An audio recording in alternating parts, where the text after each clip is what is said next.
Welcome to Warcraft Reloaded, a podcast brought to you by Mash Those Buttons, covering World of Warcraft Classic and its community. I'm Bobby, also known as Blazin' Bob, and today we're joined by Mel, aka Melarina. How you doing? I'm good. I'm here. Tired, obviously, but yeah, we made it through another week. TBC. TBC. And we are also joined by Ryan, aka Cognitive Pit.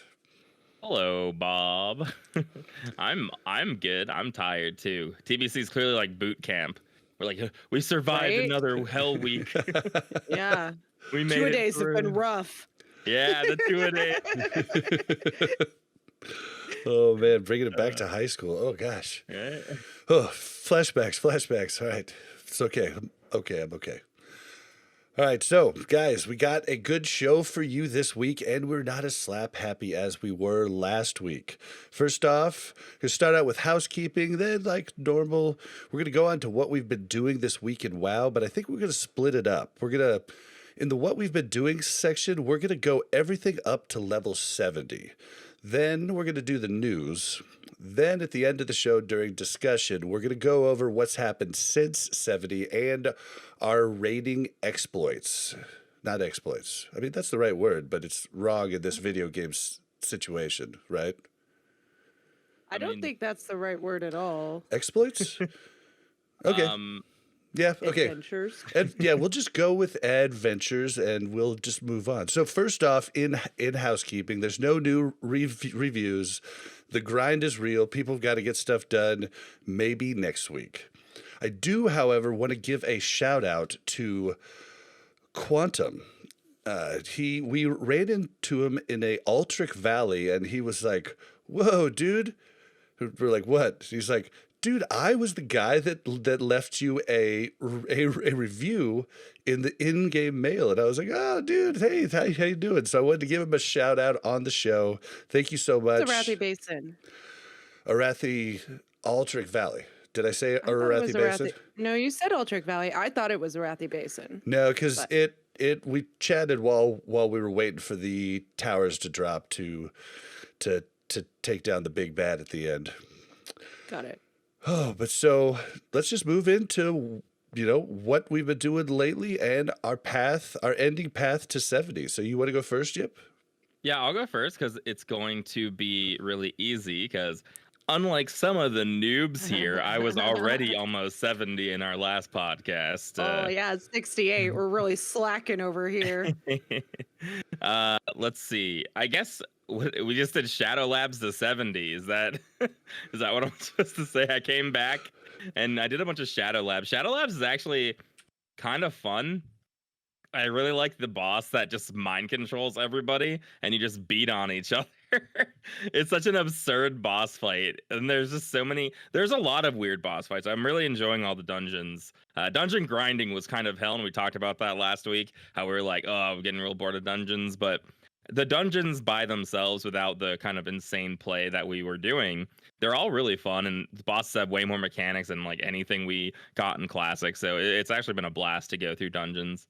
Unless you have a chamois, then they really don't have any mechanics. I don't know what that's like. I was going to say, did we do Shadow Labs, Bob? I don't think we did. No, I think we did it once. I don't know. Well, I just don't remember the mind control thing. Can a chamois stop them from mind controlling? No, but we did. Yeah, no, but we did.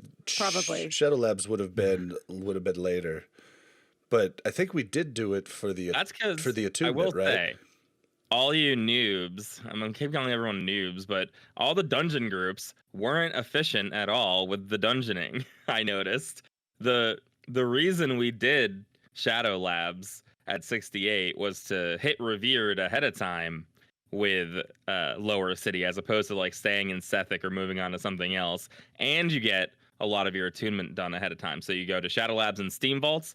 We were able to get Revered, so access to heroics with Shadow Labs and with Cenarian pretty much right out of the gate. So that was like a really big part of the reason we did it that way. I found a lot of the leveling dungeon, like the dungeoning groups, they kind of just gave up at the end and wanted to hit 70 as quickly as possible, but lost the efficiency at the end. But Steve, by count, like we did do Shadow Labs. Yeah, okay. So So we did do it, and yeah, we like with questing and everything, we got like I mean, we need to do like one more, but we're like on the 99 mark from Yeah, quests. with questing mixed in, it makes it a little bit simpler to do it. If you're only doing dungeons and you end up with just like the friendly 1- honored, it's sort of like, what did we do this for? So Why did I experience this pain? so since there's not as much to talk about for you, what was the first thing you did at 70? Like just right after you just go to bed? I I'm not. I must have gone and gotten my PvP gear. So I had all that PvP stuff saved up, and three of my kind of phase bis items are the martial gear that you can buy at 70. So I got 2 pieces of that, and then I had to do a bunch of Eye of the Storm. I haven't done a single Eye of the Storm yet though, so still working on that Same. portion to finish it up, which is it kind of surprises me, but there's just so much to do. I've been like overwhelmed Yeah. constantly since hitting 70. Yeah, definitely, definitely. that's Well, fair.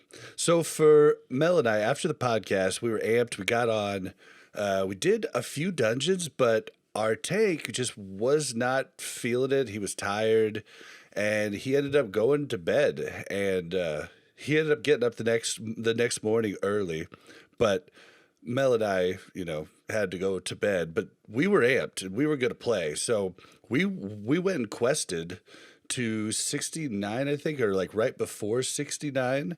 And then we stayed up way too late again. So we slept in. And then we got up, and our group had found replacements for us. And we were Ooh. kind of sad, but at the same In guild time. replacements or Yeah, pugs? yeah. Okay. Yeah. It was Wiccan, aka Sevatron, I and was kind of happy someone because else. I wanted to quest anyways. Yeah, we were kind of like relieved. Like we were just, Yeah. oh, okay, cool. All right, well, we're gonna go do our quests, and we went and quested the rest of the way to 70, and it was nice and relaxing. Listen, I swear Bob would run like a chicken with his head cut off questing without me. Like I'm like a drill sergeant questing. Like I'm like, let's go. We're here. Okay. And like I'm just no. I don't know. I just feel like like I'm I like Every to be time efficient. the role changes between you two. Mel's either going off and herbing while I questing. don't have any gathering professions now. There you go. Now Yep. it's Jill So now Sargent. she's scary, yeah. Yeah. Oh man, so we quested the rest of the way. We finished, and then I bought my epic mount, and then realized we were like 800 short of Mel's epic mount. So Ooh. the next day, the first thing we Isn't did. that convenient how he bought his epic mount with our money and then realized we were 800 short for my mount. I'm just saying. Funny how that works. Yeah. So yeah, Pulled all our money together and whoops. but so yeah, she did have enough. So the next day, she bought her regular mount. And then I flew circles around her while we did quests. And questing at 70, especially even with a slow mount, is really fast. I mean, all those gathering quests where you have to like walk through mobs and crap. Nope, you just fly up, plop down on the next one, fly up, plop down on the next one. There's tons of quests where you have to go up top of stuff. Nope, you just fly to the top, do the quest, it's done. I mean, it's Hey, you forgot easy to tell them mode. how we got the 800 gold because I opened my bags or I was Oh, like, he yes, asked me yes. if I had something and I was like, oh, I think it's on Arelina. And so I switched over to my other character and I opened my mailbox, which is like my bank right now because I didn't have enough bag space. And I have like 27 like things sent from Ballerina and it's all of this stuff and Bob goes, I mean, 20 you have like things of 2,000 12. gold in your mailbox. And I was like, well, I It- don't know. I don't know if I should sell them. I just don't know what I should do with them. So I just keep them. Yeah, you mailed It them to was think about later. Literally all the nether cloth, all our netherweave cloth, all of the enchanting mats, everything from leveling dungeons to 68, and they're just all in. She says eight different things. It was 8 different full mailboxes of 12 things, like full stacks of it. I'm just like, what? And so we sold it all and made like $2,000 while we were questing. But we still made more while we were questing, but now we're broke again. But we'll get into that later. Okay, so let's move on to the news. So first off, epic gems that weren't available until Mount Point Make one Black point oh. Temple, right? yeah, Mount Hyjal and Black Temple 2.1 have been showing up and dropping, and there's not patterns for these, I don't think, at the moment, so you could just save them. So it's kind of weird, and it's going to be odd because people are just going to be able to stack them up, but it's kind of the same as saving epic gear in Classic before Nexus crystals came out, because I'd saved all my gear knowing that I would be able to disenchant them for Nexus crystals later. It's kind of the same thing. Sidebar on that. Nexus crystals, can I use that for anything now? Now, I mean, old enchants or anything that used Nexus crystals, I think, has been changed. That we're gonna get to that in the news. Yeah, it's another sad part of the annoying. news. Yeah, I mean, this is interesting. It's like one of these weird consequences, and there's a lot of stuff popping up like this constantly. It feels like where people are like, "Oh wait, this is actually in the game, and it shouldn't be," and "Oh wait, this is missing from the game for some reason." It just seems.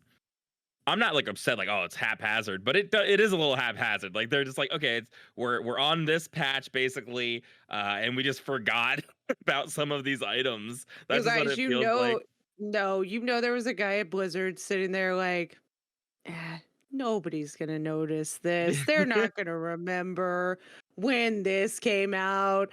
And then they're like, oh yeah, they check everything. These Oh, Blizzard fans. If Yeah, it there's were no me, hiding. if it were me, I'd be like, I'm gonna leave it in because I'm gonna forget to put it back in. So Yeah, right. let's You just can leave either it in have for it now. now or you never get it. Okay, those are your options. Yeah, I mean, this is just part of the kind of wacky classic experience. I can't imagine a launch happening of any future expansion either, where there aren't going to be like little wonky things like this that I think Yeah. at the end of the day are not a huge. I mean, it just It is doesn't what it affect is. anything, right? It's not like Yeah, it affects, it's just like, hey, you can keep these in your bank until it comes out, and you maybe wouldn't have had this many when you should when it does drop, but like, Yeah. those errors, that's fine. The auction house, F you. definitely. There are some like I've seen some complaints. Like if you look at Wowhead comments or YouTube comments of like stories like this, it's a little bit silly. People have this take where they'll be like, "Oh, so epic gems are in, but the LFG tools not I was in." literally going to bring that up next. Yeah, or the epic gems are in, but the guild bank isn't in, and it's like these are unrelated Yeah, things. how to does each that other. even Like, compare yeah. to? This was a It's not like they meant switch. to do this. Yeah, this Like, was a this switch they wasn't didn't turn a- off. Yeah. Yeah, It's- yeah. Come on. They Yeah, didn't and- use up your They didn't use development time to put epic gems in early instead of Yeah. developing a tool for us to use or the guild bank or anything like that. So I don't know. People love being super reactionary to anything Blizzard does, but these sort of things they're just little quirky things that are just part of the classic experience. yeah, the LFG comments. I really wish there was a clear distinction between the looking for group tool and LFG, because I really don't want LFG. I don't want to be warped to a dungeon. I don't want to just queue into a queue. Like, I don't want that. And it's like, I'm just worried that other people do, or like retail players coming over, like, yeah, that'd be great. And I'm like, no, stop. I just really hope that that's not what they're wanting. But we do have a fun thing at the end of the show that's going to help you guys looking for a group, and it's not LFG. All right. So moving on. So there's been a bunch of hot fixes, but this was on June 7th. And the one thing I wanted to like pull out of here that people might not know is that the Netherstalker Madoon in Shatrath now offers a non-heroic daily quest. So if you want to do non-heroic daily quests because you're not open for the daily heroic that's on that day, this is an option for you and can maybe get you some rep and stuff too. So if you weren't a little aware of extra that, rep. yeah, I think you can also do these quests in heroic dungeons as well too. So even if you're doing the heroic version, I think it still completes the quest. So it's worth picking up even if you're in heroics. You just get that's some extra cool. rep and stuff like that. Yeah, because it'll be like just kill these mobs from this dungeon without the requirement of being heroic or not. And if I'm wrong, you know, Yep. I haven't done one yet. Angry tweet at him if he's wrong. Yes, please. Even if he's right. Just angry. Yeah, tweet him. angry. Tweet Where's no matter what. where's my LFG? Yep. What the heck? Okay. Also on June 7th, they said the auction house has been upgraded to improve performance. Bullshit. Yeah, we got that later in the news or whatever. I know, but it came out on June 7th and it was not better on June 7th. True. All right, well, we could just jump to Point that that. out. Yeah, we could jump to that because that's been an extremely rough time. So, in later news, like we put out there that Blizzard actually acknowledged that the auction house was having some major problems, and the auction house it's fixed today, at least on Whitemane. I don't know about the other servers, but Wow. today it's awesome. I've been buying things, selling things, boom, boom, boom, and Are it's you been sure great. about that? Because it usually does work decently during the day. I've only found troubles during prime time myself. I did it Listen, right before starting the podcast Oh, wow. today. That is I've very done it all surprising. through the day. That's great.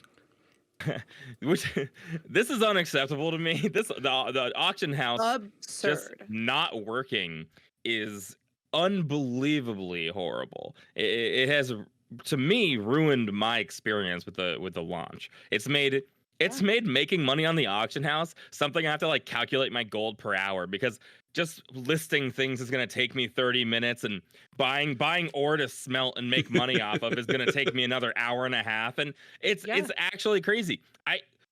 10 minutes after I buy something, I'll be like back in the chat and it'll be like, your auction, like you've successfully bid an auction for this item, and I go look at my mailbox and nothing's in the mailbox, and it's like, what is going on? And it says like auction house internal error, and I'm like, it's not an internal error. It's just slow. I tried to get That's your consumed for add-on raid. saying an internal error, not whatever. the Blizzard client. I had to get consumes for raid last night, and I was literally there for 30 minutes and couldn't get them. Yeah, it's pretty unacceptable to me. I hope it's fixed today, like Bob says. It took too long, but I'm gonna use this to piggyback my version of Bob's dual spec, in that I want the retail auction house. I don't want this nonsense anymore. The retail auction house functions a million times better. They had these exact same problems in BFA. I remember I played at launch and I couldn't sell anything. I couldn't buy anything. It was running extremely not smooth. And they modernized the auction house. You don't have to sell in full stacks anymore. If you put 20 cloth on the auction house in retail and someone wants to buy 5 at your price, you'll just sell 5. Why not? Why wouldn't? What's that? Perfect. That's awesome. The retail auction house is better in a million ways. Yeah, it facilitates buying and selling. It completely gets rid of all the weird scammers who are doing these like weird bidding things, which I think they are relatively fixed because they were changing the way that auctions show up now. But it's still it simplifies everything. You don't even have to undercut each other. That's what's so awesome about the retail auction house, is you don't really feel the need. It's just more like, oh, cloth goes for 2 gold a stack. And then I'll sell at 2 gold a stack and people can buy different amounts. You're never like, I'm going to put it for 150. You just don't do that because you know that people will buy some amount of your thing, because it just works so much better. Does anybody else agree that the bid, okay, do you know anybody that bids on items? Only people who are trying to snipe auctions for cheap. Like if you accidentally put a super low bid. Yeah, no one's just like, I can wait for this cloth. Yeah, let me put a bid like, in I go to for the this auction house when I need something. Dude, people I go to the didn't auction even house to like shop and browse and think like, oh, this could be cool. Like, no. So give you a little bit of history on this. Okay, so nobody actually used it in vanilla WoW, but I know where they got the idea from. Like when vanilla first From came out, eBay? eBay was booming. It was the thing, and there, it was before eBay, I think, even had buyout prices. Possibly, it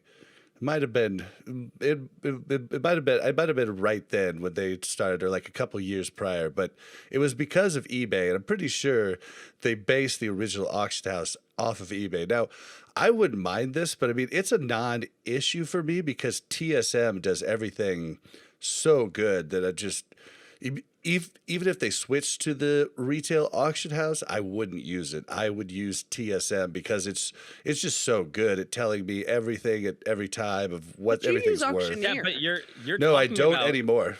But the reason you like these things is because the auction house is broken. It's something I said before, where using add-ons to fix a broken game doesn't mean that Blizzard shouldn't fix what's broken. Like how many people in our guild alone were like scammed by the low bid, high buyout thing? Like all these things get fixed in retail. Like you shouldn't have to get an add-on to make something functionable. But like I said, it's on even with an add-on, the auction house doesn't function since launch. So. It is what it is. It's only on the big servers, the so it's one not thing. every server. So that's our Really? punishment for playing on Whitemane. Yeah. So this is exclusively a large server issue. Probably has to do with like maybe people like Bob using TSM and scanning 80 trillion That's true. auctions. I It have takes no like idea. 10 minutes to scan now, by the way. But, well, it did. I don't know about today. But I will say my brother, who came back and is playing Classic, was a retail player. And he was like, this might be unpopular, but I think you guys really need the retail auction house. This auction house is stupid. And I was like, It is stupid. Like it just is stupid. When you see the retail auction house, you're like, oh, right. Like why wouldn't this work like this? Why? yeah, like if I go to sell a book and I have 5 books, I'm not just gonna say you can only buy these 5 or you can buy buy none. these 5 at once. Even if I have the best price available, you can Right. only buy my stack of 5. Okay, so Right. I see what you're saying, but still, I wouldn't change because TSM does everything. Like it, when I pull up my But you are tailoring, still changing. You're still using the auction house. Like it doesn't matter what you're saying right now. You're still using the updated auction house. Like, you're using an add-on to scan and purchase things, but that's just a middleman between you and the auction house. Yeah, but it I still don't will function. I don't ever see the auction house. What I'm saying is TSM adds in, like, I could go to tailoring and it shows me with the current auction house Sure. prices what But that profit doesn't that I matter. get on everything. And Yeah, so but it's that's got just nothing better. to do Learning with the curve. retail auction house issue, Yeah. though. The retail auction house fixes a different problem than what TSM fixes. Yeah, Yeah. Like at the start of it, I told you I'm fine with putting it in. I Yeah, pointed out the I mean, caveat is I it would doesn't think matter to me. I would think most people would be fine with it being put in. I don't think it's one of those things that's like, this is changing the core gameplay. I could be wrong. I would definitely want to hear what other people have to say about that sort of thing. I don't think they're going to do it. But I just want a functioning auction house so that I can make some money and not feel like I actually have to calculate how much time it'll take for me to make money. And I was making a bunch of money smelting on my miner, making like fell steel bars and hardened adamantite bars, and it just wasn't worth it anymore because of how long it took to post things. And the deposits were wrong too. I don't know if they were real or just calculating wrong, but there were times where they would be like 10x what they were supposed to be. And I was like, I don't know if this is just displaying incorrectly, if you're actually going to take this much money, or maybe it thought I had more stacks than I had, but it's been a frustrating experience. It has. But it's allowed us to focus on the gameplay of TBC. We don't need to sell things and make money. We can just hang out. No, but in we need to buy TBC. things. Yep, we need to buy things. I would No, we like can- to not have to log on an hour before raid to buy consumes. No, you got to make them. You go out into the world and herb everything. It's like, you gotta get a guildie to craft all the consumes Listen, for you. It's That the was it's the the case. class I fantasy. needed more time to plan for that. Okay, I can't. Oh man, but yeah. So Whitemane, it is fixed. It's been working all day, at least for the last 8 hours. Let's hope it continues. We'll just have to see. Yeah, it's exciting. That's exciting to hear. So in addition, we told you about the caster metagem last time. We told you about it showing up. What was it called? The Sky, is it the Chaotic Skyfire Diamond? Yeah. Yeah, something like that. Okay, so I'm not a filthy caster. so Blizzard looks like they have added in the Relentless Earthstorm Diamond for melee, which is plus 12 agility and 3% increased crit damage. So they added this in. It is for sale from Kuraz in Stormspire in Netherstorm, and I can't say these names. Paul Estats near Oshagun in the Grand. Design is for sale. And it's yes, and it requires Exalted in the Consortium, so good luck with that. But it is there. It's just more proof that all these things that are happening are they just are forgetting things. They're forgetting things and they're remembering things, and things aren't being removed or added, and it's a wild ride. Hey, all right. What is it? TBC Classic Plus, right? Yeah, it's TBC Classic Plus. Things will just come out whenever. You don't know what the fuck's gonna happen. Yeah, oops, the 2.3 spell damage one, or spell crit damage is in, and oops, we didn't put in the melee one, which was in before then. Yahtzee. Sorry. But it's so early still, though, that it's not like anyone has been affected by this. It's not, I don't have my meta gem yet. I don't think anybody is too worried. If you've got a piece of BIS headgear that you want to put a 500 gold gem in, well, you are one sweaty dude or dudette. I actually do. I personally do, but oh my gosh, 500 gold?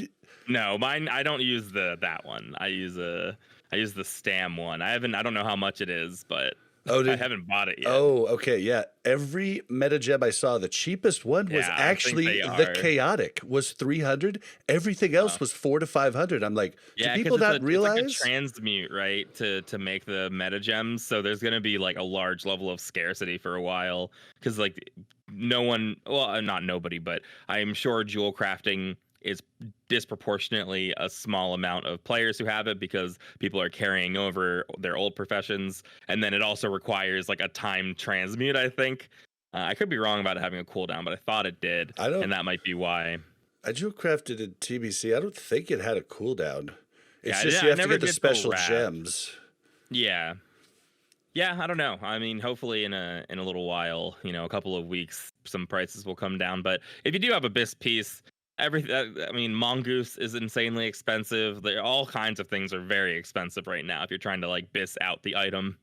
Yeah, that's another thing. So I've been working up enchanting, and Nem, one of the guys in our guild, pointed out something to me that I want to point out to you guys too. So the last rod that you make in enchanting, do not bother making that rod. That will cost a fortune. Don't bother unless you get one of the 4 or 5 big enchants drop for you. I mean, I guess with your guild you could make it and then make the argument to your guild that you already have the rod. But if you don't have that type of hookup, do not make that until you get one of those, because they're the only ones that you need the rod for. So just a little Bob tip. Don't do what Bob said. Don't hold your guild hostage because you already made a rod. I said if you could make the deal with your guild, not hold them hostage. I would argue, if Bob pulled that argument, I would argue, yes, Bob has already made the rod. I was a smarter guild member who didn't make the rod until I had the enchant, so you should give it to me, because fair. We're going to turn this right back around. Bob did not say to do that. He said if you worked out something with your guild. That's all I heard. That's my Warglaves argument, where it's like, oh, which rogue should get Warglaves? It's like, well, if you're already thinking about Warglaves, then you're already out of the running, because you shouldn't even think about them. Oh my god. Oh man, yeah, but just a little tip there that because it's very expensive, dude. Working up stuff is expensive. Whew. At least for now. Maybe it'll get better here in a month or two, but boy, right now it is rough. So guys, I need something that pops up on my screen, like a weak aura or something, but I don't know how to make those. But I need something that tells me when my cloth cooldowns are up, where it's like, Corpse Mel, was trying to go make make your something. cloth. Yeah, Corpse was trying to make something like that in Classic. He might have the infrastructure to actually make it work correctly in TBC. You'll have to ask him about that because he was really trying to find something that would do that. But wasn't he trying to make it across different characters? I think he was. just He might put it on have. Mel. He might have just the one character figured out. So you might ask him about that. I've got a solution for you. Yes. What's the cooldown on it? Is it 20 hours or is it longer? 4 for days. cloth? 4 days. Okay, so what is that? 96 hours? Get this. Set up a calendar that No, I every need it to be 96 in hours. game. I need it Why? to be in You game. just have your phone go off and be like, make cloth. No, because you know Actually, what I do? I'm going to do that right after the podcast. I'll like say dismiss because I'm doing something, and then I'll never remember again. Yeah, I wouldn't be able. I would be the same way. I would absolutely dismiss it and forget. As someone who's missed a ton of transmutes on my multiple alchemy characters, so I do understand the pain. But I also feel like that's I part needed of the to like scarcity. stay there. I needed to stay there on my screen until I go make my moon cloth.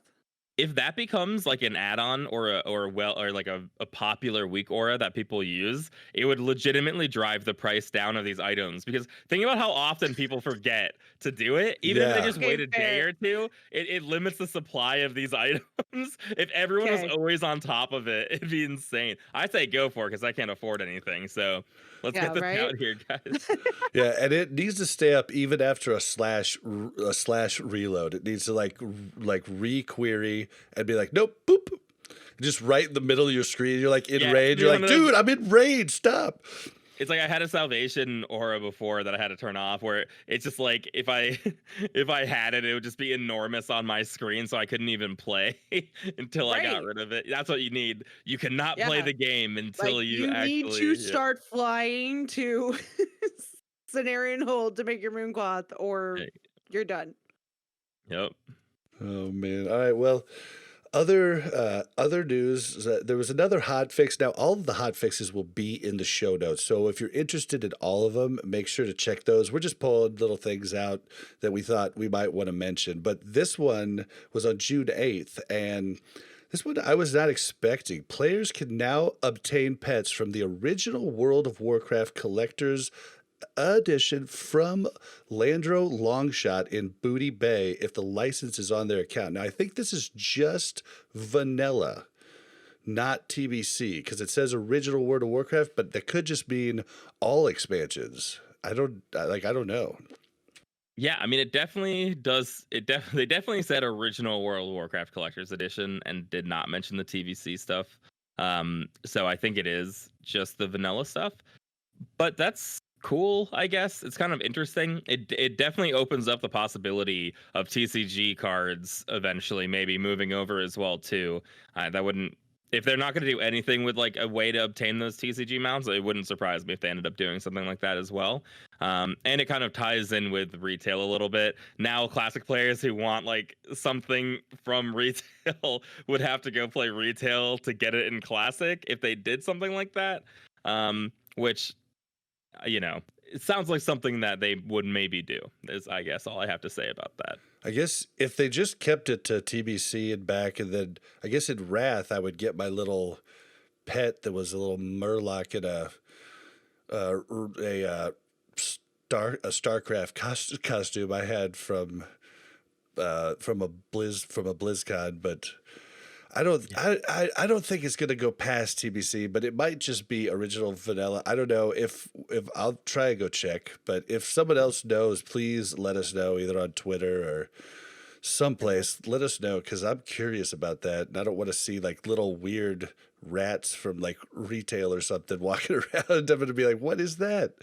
Yeah, a really big fix that they also put in on the same day is the chest loot. I don't know if you guys knew this, but still to this day in retail, I think there's this bug where you sometimes just don't get loot in Karazhan, the chess event. They at least existed in actual TBC. Apparently they hotfixed it, but a few days ago, I was reading on Reddit, people actually they were very upset, which is understandable. No. But like Blizzard wasn't refunding them that loot or anything, so there were raids that just did not get chest loot because of this Oh, bug, which that's is super annoying. it's really annoying. I in a few weeks it wouldn't matter anymore to these people Yeah, because you're going to be doing a lot of 100%. Karazhan. But yeah, I mean it is frustrating to do it and then just see the chest and you get no loot. No one can loot it. So apparently it's fixed. I feel like I've read people complaining about it still after the 8th, but it could be that they're kind of I don't know. I hope that it's fixed fully so I don't have to worry. I want my King's Defender. Definitely, definitely. And the chess Okay. event is a little annoying on its own. Yeah. It's a good respite from the chess grind. event is the most boring event for me because I literally like move a pawn out of the way and then I go try to jump into something else and I have no idea what to do in the something else. So I just try to do Just what I kill can do. stuff. If Yeah, you just that's do what I do. damage, if you just consistently do damage while someone who is like the conjurer knows what to do, you're gonna win. Yeah, Yeah. I It's figured. pretty. I'm Yeah. good. I'm good. One thing I wanted to bring up in this. Prayer of Mending can no longer bounce to targets outside of the priest's group. Does that mean the priest's like 5-man group, or does that mean the raid? Because the I think the raid. description of I think Prayer it of means Mending is it will 5-man bounce. group. No, because the description of Prayer of Mending is it will bounce to somebody else in the raid. Oh, really? Yeah, I looked it up to make sure. I don't It know. says places a spell on the target that heals them for 800 the next time they take damage. When the heal occurs, Prayer of Mending jumps to a raid within 20 yards, jumps up to 5 times, and lasts 30 seconds after each jump. That's a great question that only Yeah. you have the answer to. We'll have to because test that. it could be, it very well could be that people were just getting healed outside of groups. When I read this, I just assumed that it was jumping to raid members and it's only supposed to be group only because there's a lot of group No. only spells in TBC still. Yeah, Prayer They're of not- Healing is yeah. group only. Right. But so it makes sense that maybe it was jumping to like random people who were not even in a raid with you. Oh. Okay. Huh. Weird. Like just some random dude standing outside getting hit Within by 20 yards. Yeah, we'll have to do some testing and I mean, realistically we're not going to come back with an answer, but hey, maybe we will. It's fine. I'll try to track my Prayer of Mending and where it goes. I don't think it even showed up on my like raid frames last night because there was like 4 Prayer of Mendings going out. And Yeah. it was just like, Ting, nope, ting, we're not going to ting, track ting, that. ting, ting, ting. I Yeah, absolutely This is my hate- favorite. Okay, so we were doing Karazhan and Yip is like, what is that annoying noise? And he's like, is that, and he like blames somebody else or something. And then I was like, he's like, it's like a ching, ching, ching, ching. And I was like, oh, that's my Prayer of Mending. And he was like, does it need to be on all the time? Like, Well, Oh my okay, no, I God. didn't ask if it needs to be on all the time. I just meant the sound. So we're heading to a Tumen, and we're in we're like I don't know. There's like horses around and stuff, and I just hear. I've only exclusively leveled with a paladin up until this point. I have not played with a priest in TBC, and all of a sudden, ching, ching, ching, ching, ching, ching. I'm like, what? What could this possibly? What is this noise? Is Karazhan just filled with this most annoying noise I've ever heard? And nope, just priest doing priest things. Smell. And I had to turn my game volume down to stay sane, and it still bothers me. But it's just the sound of clacking metal together. I don't understand how it's a prayer of mending. It's like bells smashing into each A other. glorious or something. sound. I'm I not love a it. big fan. I love it. last- I know. And I know Yip's not a big fan, so I'm pretty sure I put it on Yip more frequently than I do anybody else. Yeah. Well, Yeah. before we move on, the last hotfix that I think is important to talk about is the enchant crafting material. So there are some enchants that are still very good in TBC, that they're kind of updated where you get them from. So for me personally, the 2% threat one, it was an AQ enchant. It remains a 2% threat increase to gloves, but it's supposed to have like large prismatic shards and things like that. Modern TBC enchant. It was supposed to be updated. I didn't know that, so I had actually gotten them on maybe my first dungeon set of gloves. Oh, you know what? I think I actually got it on my tier 3 gloves because I wanted to make sure I was, I don't know, holding threat. And I was like, yeah, this is just like some Nexus crystals. They're going for nothing because it's all old stuff. And Yeah. now it's expensive to get. And there's a few other enchants like that too. Any of the old ones that are still relevant. They have new vendors to get. They're expensive now, and they use TBC mats. One thing I will tell you, I confirmed it with Viscount today.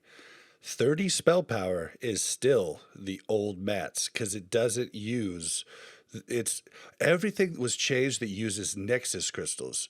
So it doesn't use those. And so those mats have gotten pretty dang cheap.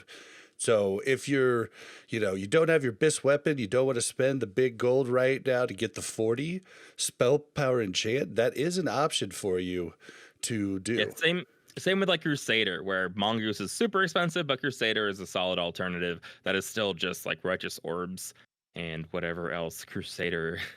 I put Crusader on so many weapons in vanilla. I'm sure Bob feels the same way, though. Bob. Dozens, man. Bob Dozens. collected weapons, so It's true. yeah. Yeah. No, you guys, I need to figure out. I need to talk to Kim because I've got like gear that's like kind of better, but my 8 piece is also still makes my tier 3 set better. So like, I need to figure this out. Sorry. Yeah. That was off target. And if you didn't think Blizzard milked you for enough money for your Dark Portal pass, they're now selling TBC merchandise with concept art and a pin and a fine art print and a puzzle. Which, by the way, I don't know if you guys noticed this. Some of this stuff looks like what some of the press people received that they gave away. I'm telling you, they listened to Warcraft Reloaded. It's part of the Monday meeting. It's the ritual, Because we said we wanted to be able to buy it. I'm totally getting the puzzle. I mean, come on. I'm not getting the puzzle, but I'd be lying. So concept art is pretty cool, and the fine art print I think is worthwhile, but it's $150. Yeah, which is a little bit insane. That's my current desktop background, so I'm good with that. I'm actually, I don't want to I like merchandise. I was joking about milking us for money. If they want to sell merchandise, I have no problem with that. I feel a little slighted with the concept art though, because I feel like they should be selling us an art book that already comes with all of that sort of stuff in it. Dude, I would love It's kind of weird to just sell a print of a single piece of concept art when they used to, with collector's editions, give us a ton of concept art. And I understand this is a print. It's probably nicer quality. You can hang this one up and frame this one individually. I understand they're different things, but not having that art book available, or they already have the assets. They could just reprint it. I don't know. Yeah, the books are the best coffee table thing. Like, you just have it on your coffee table. We got one of the ones that has the under thing. You put it down there. People that are over, you're entertaining, you're doing something. They might be a little bored. They're looking through it. They're like, what is this? Like, they're the best things ever. Yeah, but those are the things I have to remember to hide when I have work people over, because I don't want them to know that I'm a nerd. Yeah, they probably half of them play. Yeah, I mean, I have the vanilla one, and it's very cool. It's awesome to look through, and I would they should do that. They should release them. I don't know. They have the assets, right? I would assume they own them. I want the sandals. Yeah, they look comfy. If this stuff goes on sale, I'm so Blizzard has these sales sometimes where they put things on clearance. Yeah. And you can just get so many things. Like, I had a Hearthstone wallet that I was used forever that was like $4 because they just spring sale, everything is 15% of what it used to be. Like, here's some extra t-shirts we had, or I got a bunch of Murloc stuffed Murlocs once, each for $5. I was like, this is awesome. That's how Blizzard gets me. So paying full price for stuff, I don't know about it, but I've got there are a lot of cool things here. I've got a ton of merch from season 1 of the Overwatch League. They did a fire sale, and I mean, you were Oh, getting yeah. those jerseys that were $80 for $20, and I was like, I'll take it. But yeah, I mean, yeah, it just depends on what you want. I know a lot of people were wanting some extra stuff, some extra memorabilia, so there it is for you. If you want it, link will be in the show notes. The last thing I wanted to hit on. Now, this is a rumor. I've just been sent screenshots of an email. I don't know that this is a for sure, but supposedly a bunch of people have gotten 3-day temporary bans, and the bans are for buying gold, not selling gold. And this will be the first time, if this is true, this will be the first time that Blizzard is suspending people for buying gold and not just selling gold. Now, it's a 3-day suspension with the warning of, if you keep the behavior up, worse consequences and possible permanent ban will be applied. So be careful, guys, because now it looks like they're coming after the buyers. So it's no longer safe.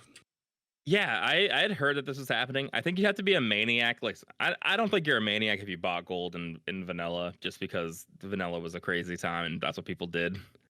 But you got to be a maniac to buy gold right at launch of another expansion. I think that sort of, first of all, you can make a lot of money then, and second of all, I would just be wary that they would be more proactive during that time. So I believe that this could be real. The only thing, I saw a screenshot of one that had mentioned that they had like removed what you had purchased with the gold as well too, and I honestly am kind of mad that they would spend any amount of resources on banning these people without any kind of without at least a clear outline of how they're going to deal with the botting problem. At least give us a roadmap of what you're going to do with bots before you start banning people for buying gold. Like, Right? oh, we spent the time to make sure we remove the mount too that you bought with that gold. But thanks again for farming the gold bot, and we'll ban you and get you another $15 in a couple of months. Thanks for keeping our game, our pockets filled instead of the normal players. We'll just give them 3-day bans. So obviously buying gold is bad, and you should be banned for it, or at least temp banned for it. I agree with that.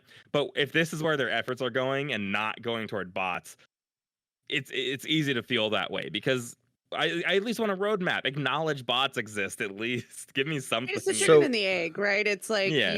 you can punish the people buying it to remove the bots, right? Because if there's no demand, then there's no, body doing it.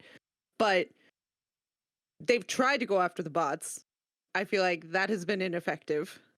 And so now I think they're going after the people buying it, because the people buying it are the ones that really want to keep playing. And if they go after them with the warning and a short suspension, they will be much more weary next time they buy gold. And maybe if they stop buying gold, then the bots will decrease in and of itself. Yeah, but this is a non issue. We know this doesn't work as a strategy. No, like this isn't a real, like this They this can't be does not work. consistent with it. No is the thing. game, no other games do this. No game has ever combated botting problems by punishing the players buying the gold. I understand that this does happen, right? Every other game will punish people who buy gold. I'm not saying don't punish people who buy gold. I'm just saying I want some proof that you are also punishing the people selling and the people who are botting. These are the much bigger issue here. People wouldn't feel the need to buy the gold if bots weren't ruining the economy to begin with. So Okay, that's so- how I feel. drugs, About So- right? You punish the drug dealers, but you also punish the people that buy the drugs. What I'm going to do yeah, sure. is I'm going to put like a devil's advocate and kind of a half devil's advocate, because I actually agree with this choice from Blizzard. I think it's true. Like, bots have nothing to lose. They get another account, boom, they're back and running in no time. Players who have bought a lot of gold and have spent that gold and done things with it, they probably already achieved other other things, their accounts are worth a lot to them. And I think that they will be much more hesitant the next time to actually buy gold. So it does decrease the amount that the bots can actually make from, making gold. That is certainly your feeling on that, and not actual drawn out in statistics, though. I think it's like the capital punishment. You can't use a deterrent like this to stop the action from happening. People will continue to buy gold, especially if gold is going to be, $15 for 1,000 gold, and it takes you 20 hours to get 1,000 gold. People, it's never gonna end, no matter what you try to do to people. Even if you tell people you're gonna cut off their hand if they catch you, they'll still do it. Well, because I don't think the consistency can be there, right? Now, if they could catch you every time you bought gold, then Sure. people would stop doing it. But if can't. they could do that, they could stop the bots. True. Maybe. But you We can't, don't know right? that. We don't know under the hood like how hard it is for them on this old game client to actually search things. The only thing we do know is they could hire one person to jump from dungeon to dungeon, realm to realm, and just ban the rogues. We've talked about that. That's something they definitely could do. Yeah, But then you get the legit rogues that are in there. No, like- no, you don't. You do not, because Okay. an ungilded person named ASD farming Yep. 24 hours a day in BRD, like these things are crazy. So again, I do want to reiterate, I'm not saying don't punish people buying gold. I agree that there is some deterrence level, and people should be punished for breaking the rules of the game, but bots aren't causing a problem just because they sell gold. They also ruin the economy for normal players. So there's, without some sort of roadmap, this just feels bad. If they were, this is the other thing I was talking about. Like, if they were spending a bunch of development hours making sure that uncuttable epic gems were in the game and not the guild bank, I'd be upset about it. It's the same thing. If they're putting any resources into this to hurt players but not hurt the farmers, that is where my problem is. If you're buying gold, you deserve to be punished. I think a 3-day ban, that's literally Slap on the nothing. wrist. Honestly, it's like if you bought gold and you got a 3-day ban, that's like, thank you, Blizzard. I want to. Yeah. Like, Dude. that person personally will not buy gold again. I'll be honest with you. I had I'm so proud of our guild because I had a feeling that we might be a few people short come raid last night, and I was like, "Oh, you guys are good, thank you." Okay, I was That's just how you know this whole thing's a hoax. Half our guild would be banned right now. Oh man, well, I kind of half agree on both sides. I think I just need more time to make up my mind on it, but I really just. I'm with you. I could definitely agree with. I wish they would acknowledge the bots a little bit more, talk to us about it a little bit more, and maybe explain why they can't take care of it, because that would go a long way. Yeah, these are not I don't think these aren't not directly opposing opinions, because you should be punished for breaking the TOS, but at the same time there are other concerns that we need development time and dev time on, like bots. So there are multiple issues here, and who knows if these are even real, right? True, We've only seen a true. couple things. Right. I saw a screenshot today of a paladin in gladiator gear. So I don't know what's real anymore. Everyone's out here creating fake hoaxes about stuff that they can get. Dude, I remember in Star Wars Galaxies, there were these screenshots going around, and I still don't know if it was true, because that was long time ago, and there wasn't as many checks and balances that you could go through, but there was dudes with Mandalorian armor, and I was always like, I want that so bad. I freaking searched everywhere, searched every forum, just could not actually find even a piece of it. And I still to this day don't know if it was real or not. And I was one of the first Jedi. I knew the game. So just, You could probably look it up now. Oh, you probably could. But, some things are just better left in the closet. You know what I mean? That was a bad. That's a mystery forever. Yeah. It was a bad reference, though. Better left yeah. You said it much better. Better left a mystery. All right, guys. Well, let's move on to discussion. So everything that happened after we got 70. So maybe we just hit on all the stuff we've done, and then we hit on raid towards the end, maybe? Sounds good. Sound good? I've done nothing but raid. So how's that work You've for done you? tons of heroics and everything Yeah, else. so heroics have been a blast. Well, let me start with like raid. I guess heroics are part of raid prep, but raid prep was intense. I was like working on things up until that first Karazhan. Our raid starts at 7 server, I think. Yeah, 10 my time, so 7 server. I think at like 6:20 server, I was finishing a quest for a piece of gear I was gonna wear in because it just felt like there was no time at all. Even though I leveled to 70 on Friday, I just felt super rushed once Kara was actually Yeah. coming. So there was a lot of that. But jumping And we into raided heroics, on Monday, by the yeah, way. we raided on So Monday. yeah, Um, and Tuesday. But and Tuesday. Yeah, so I had to be ready for both. And yeah, I mean, the heroics are really good. The ones that I've done so far, so I haven't really ventured out of my comfort zone yet because I haven't had a ton of time to play outside of raid. But the heroics that I've done, especially like Shadow Labs, I really like heroic Shadow Labs. Like I was saying before, I liked Shadow Labs to begin with, but I felt like on heroic it would have just kind of given that extra challenge, and it's absolutely like that. So we go into Shadow Labs, and there are invisible assassins throughout the dungeon. And I don't actually know what their pat is like because it feels like they don't appear until after you kill the first boss. Because they appear in that first boss's room, but I've never run into them. But maybe they just have a super long patrol, and I don't really know how they pat, but they are smart stealth. They're not just appearing near you. They'll wait for you to pull and then jump the healer. I swear. Aha! It is Yeah. absolutely insane.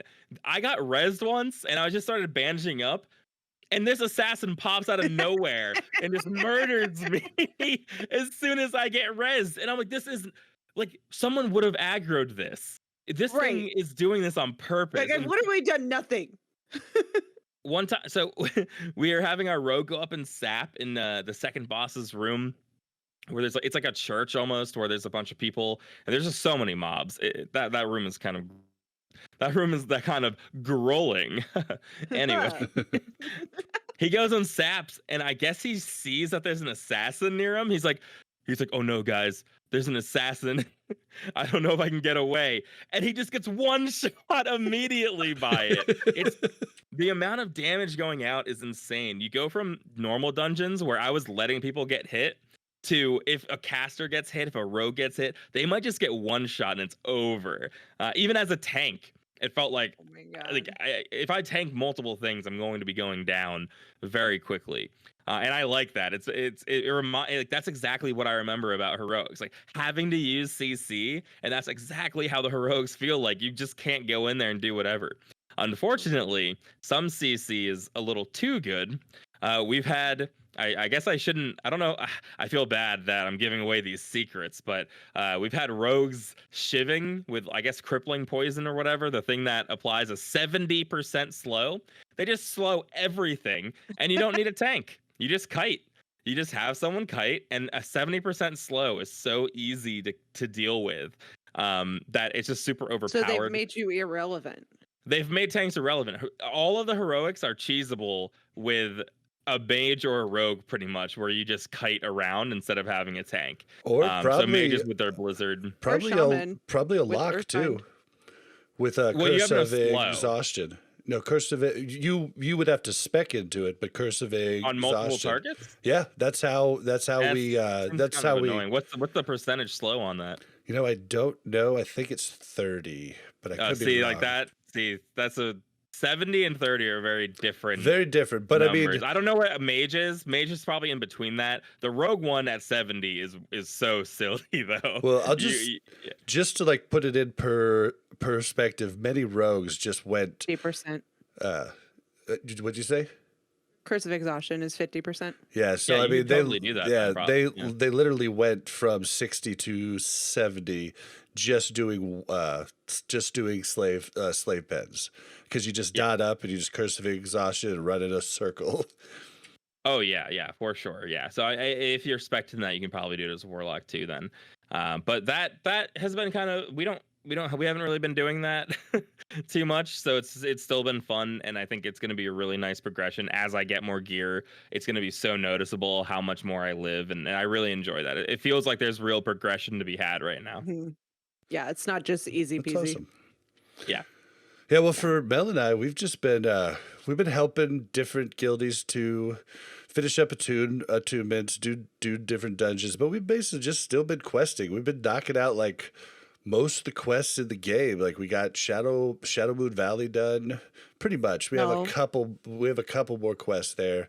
We started Netherstorm, which has I think there's as many quests in Netherstorm as there is in the entirety of Outland. But we basically have Netherstorm to finish up, and then Blade's Edge. But we've basically done everything else. Like it's been Good money. yeah, it's been really good money, and with the epic mount, it is so fast. Like you're just boom, Yeah. boom, boom, quest. You're getting greens because we've been Well, and I working can kind on. of like turn off while we do it. Not like turn off, but I don't have to think as much, right? Like I'm just like thinking about quests and where to go and where to move. Not like I hope you don't die. My flash heal's not as fast as you're dying. Yeah, we do have to get our butts into gear though, and because we're so close to revered on like everything. So like tonight, Bushy Bottoms from our guild is gonna run us and get us the last of Cavern's Time. We need like 2 or 3 more runs of that. Do one run for whichever one is the one for Lower City, and get us pushed over on that. And then really the only one we're not close to is the Consortium. So that's Because we gonna haven't be done fun. any heroics yet. But we've also been looking, I at least have been trying to level my tailoring a little. Yeah, It's amazing how not far Netherweave cloth goes when you turn it into bolts. I'm like, are you serious right now? Yeah, I've got 10 bolts? 200 nether weave, and then suddenly you have like 10 bolts. Yeah, What? I'm like, What happened? Dude, it's excuse nuts. me. And then you have to turn it into What? bolts of other stuff to make like the higher level stuff. Like, Yeah. Everything it's a positive though. It'll bring longevity to professions that classic couldn't have, but it's the same thing with like engineering and blacksmithing, where every bar takes 2 ore, no matter Right. what. And then they have like improved versions. So there's hardened adamantite, which takes like 3 bars or something, and then each Right. bar takes 2 ores. So one of those is 6. It's like, oh, it gets like Yeah, exponential. It's like how I much have you netherweave need. bolts, and then I have imbued netherweave bolts that take arcane dust and netherweave bolts, and I'm like, okay. And then But- suddenly all your materials and all your money is gone. but yeah, we both have, tailoring at like 360. I've got enchanting at like 368 now. And basically, I could do pretty much everything. Once I get the rep, I could do most everything that you could do besides mongoose and all the huge ones. And so Yeah. just kind of waiting to get new rings, because you could use the ring to work up the entire way, but I'm like, I don't want to waste the materials when I don't really need it right now. So yeah, we got those up, and that was, we'd make a bunch of money questing, then we'd spend it all on netherweave and other crap to and then we'd disenchant the stuff we made with netherweave and then work up the other. It was just, It's nice it's a is lot. that I have enchanting and tailoring, so I can tailor things and then disenchant them and use that to work up enchanting. And, they kind of go together very nicely. Yeah, I feel the same way with engineering and blacksmithing, except the exact opposite. I'm like, wow, this is horrible. What am I doing? Luckily, I have been doing stealth runs on my druid I've been doing stealth runs of Aknai crypts and going up to like there's like adamantite and corium. Dude, that's and a all this really good stuff in there. farm. Yeah, except I'm level 60. Yeah, that's a So little rough. I haven't had time to level my druid, but I still do the stealth run. So it's like they can catch you sometimes, or as soon as you start mining, they'll come over, so you can only get 1 or 2 hits in. It's horrible, but I'm excited when my druid does get up a little bit. It'll be good. But again, it's like you said, you take so many materials to get a single skill point up that it's like I'll do a full reset and I'll be like, okay, this isn't even close to enough to what I need. One bar. Yeah, I've got 1 bar. Here we go. Yes. Oh man, Oh, yeah. But we've been having a good old time. We've been we've been doing a lot. We'll probably hopefully get in some heroics this weekend, and be able to tell you what that's about. But at the same time, it's a little weird because I'm not incentivized to really run a lot of heroics because they're not on my BIS list, and none of this stuff for badges of justice is on my BIS list, and so it's you know just what's on my biz list? A bunch of tailoring stuff. yeah, you know what I mean. So like that's why we're trying Yeah. to work towards that. Like the head and pants for spell strike is going to be huge for warlock, boomkin, even probably uh, elemental shamies, and so that's really kind of what we've been working towards. And for Mel, her BIS for tier 4 is literally like 6 or 7 freaking tailoring things. Like it's just like wow. Yeah, Hmm. that can be annoying, but I don't know if every class experiences this. But for Warrior at least, it's been really cool how many different gearing options I have now. It's not just for me like this is the best item. This is the best item. Don't even bother with anything else. It's like, oh, I can get these items in the meantime, or if I have these items and these items are really good, gearing for Warrior right now is so awesome, especially because we have to have our uncrittable cap, our 490 defense. You can mix in resilience to lower that uncrittable in PvE scenario. So Warrior tanking at least has so many gearing options now compared to what it was like in vanilla, where it's just I need the highest DPS items because that's how tanks work. I now have so many different options.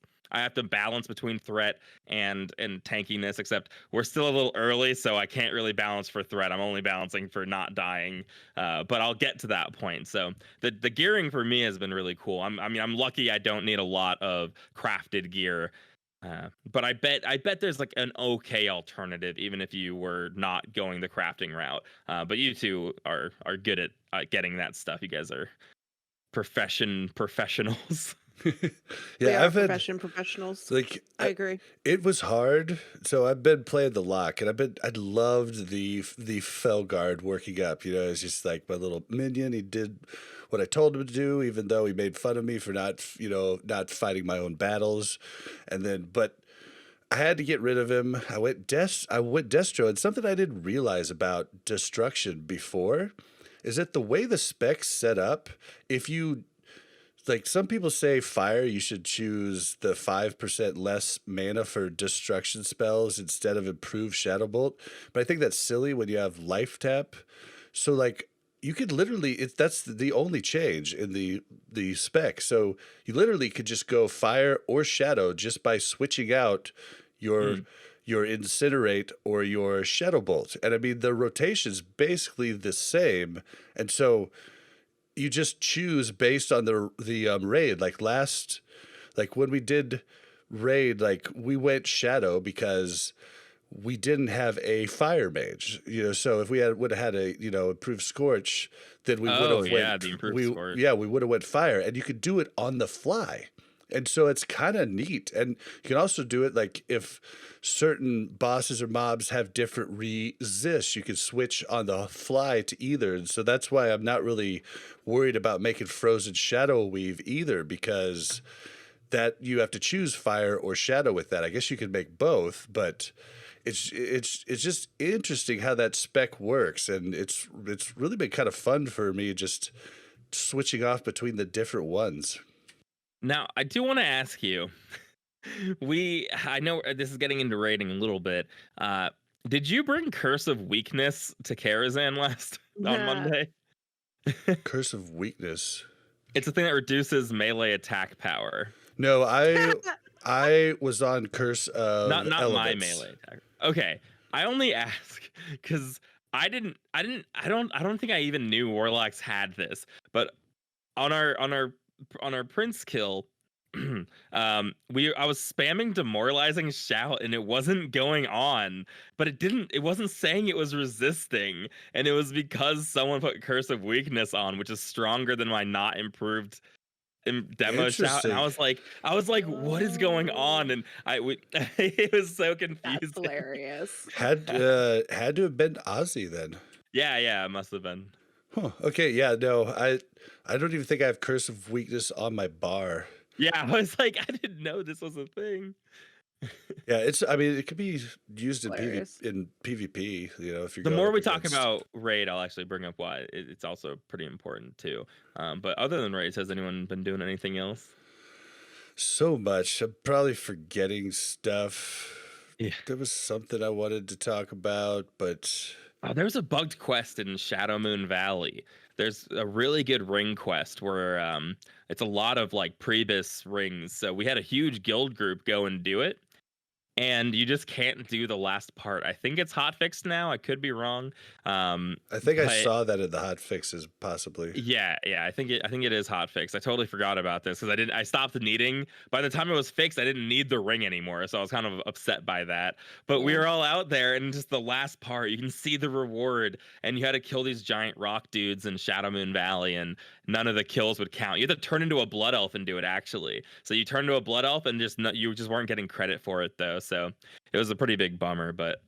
Other than that, I did a little questing. I also had a huge embarrassing moment. Oh no. I was anti epic flying entirely.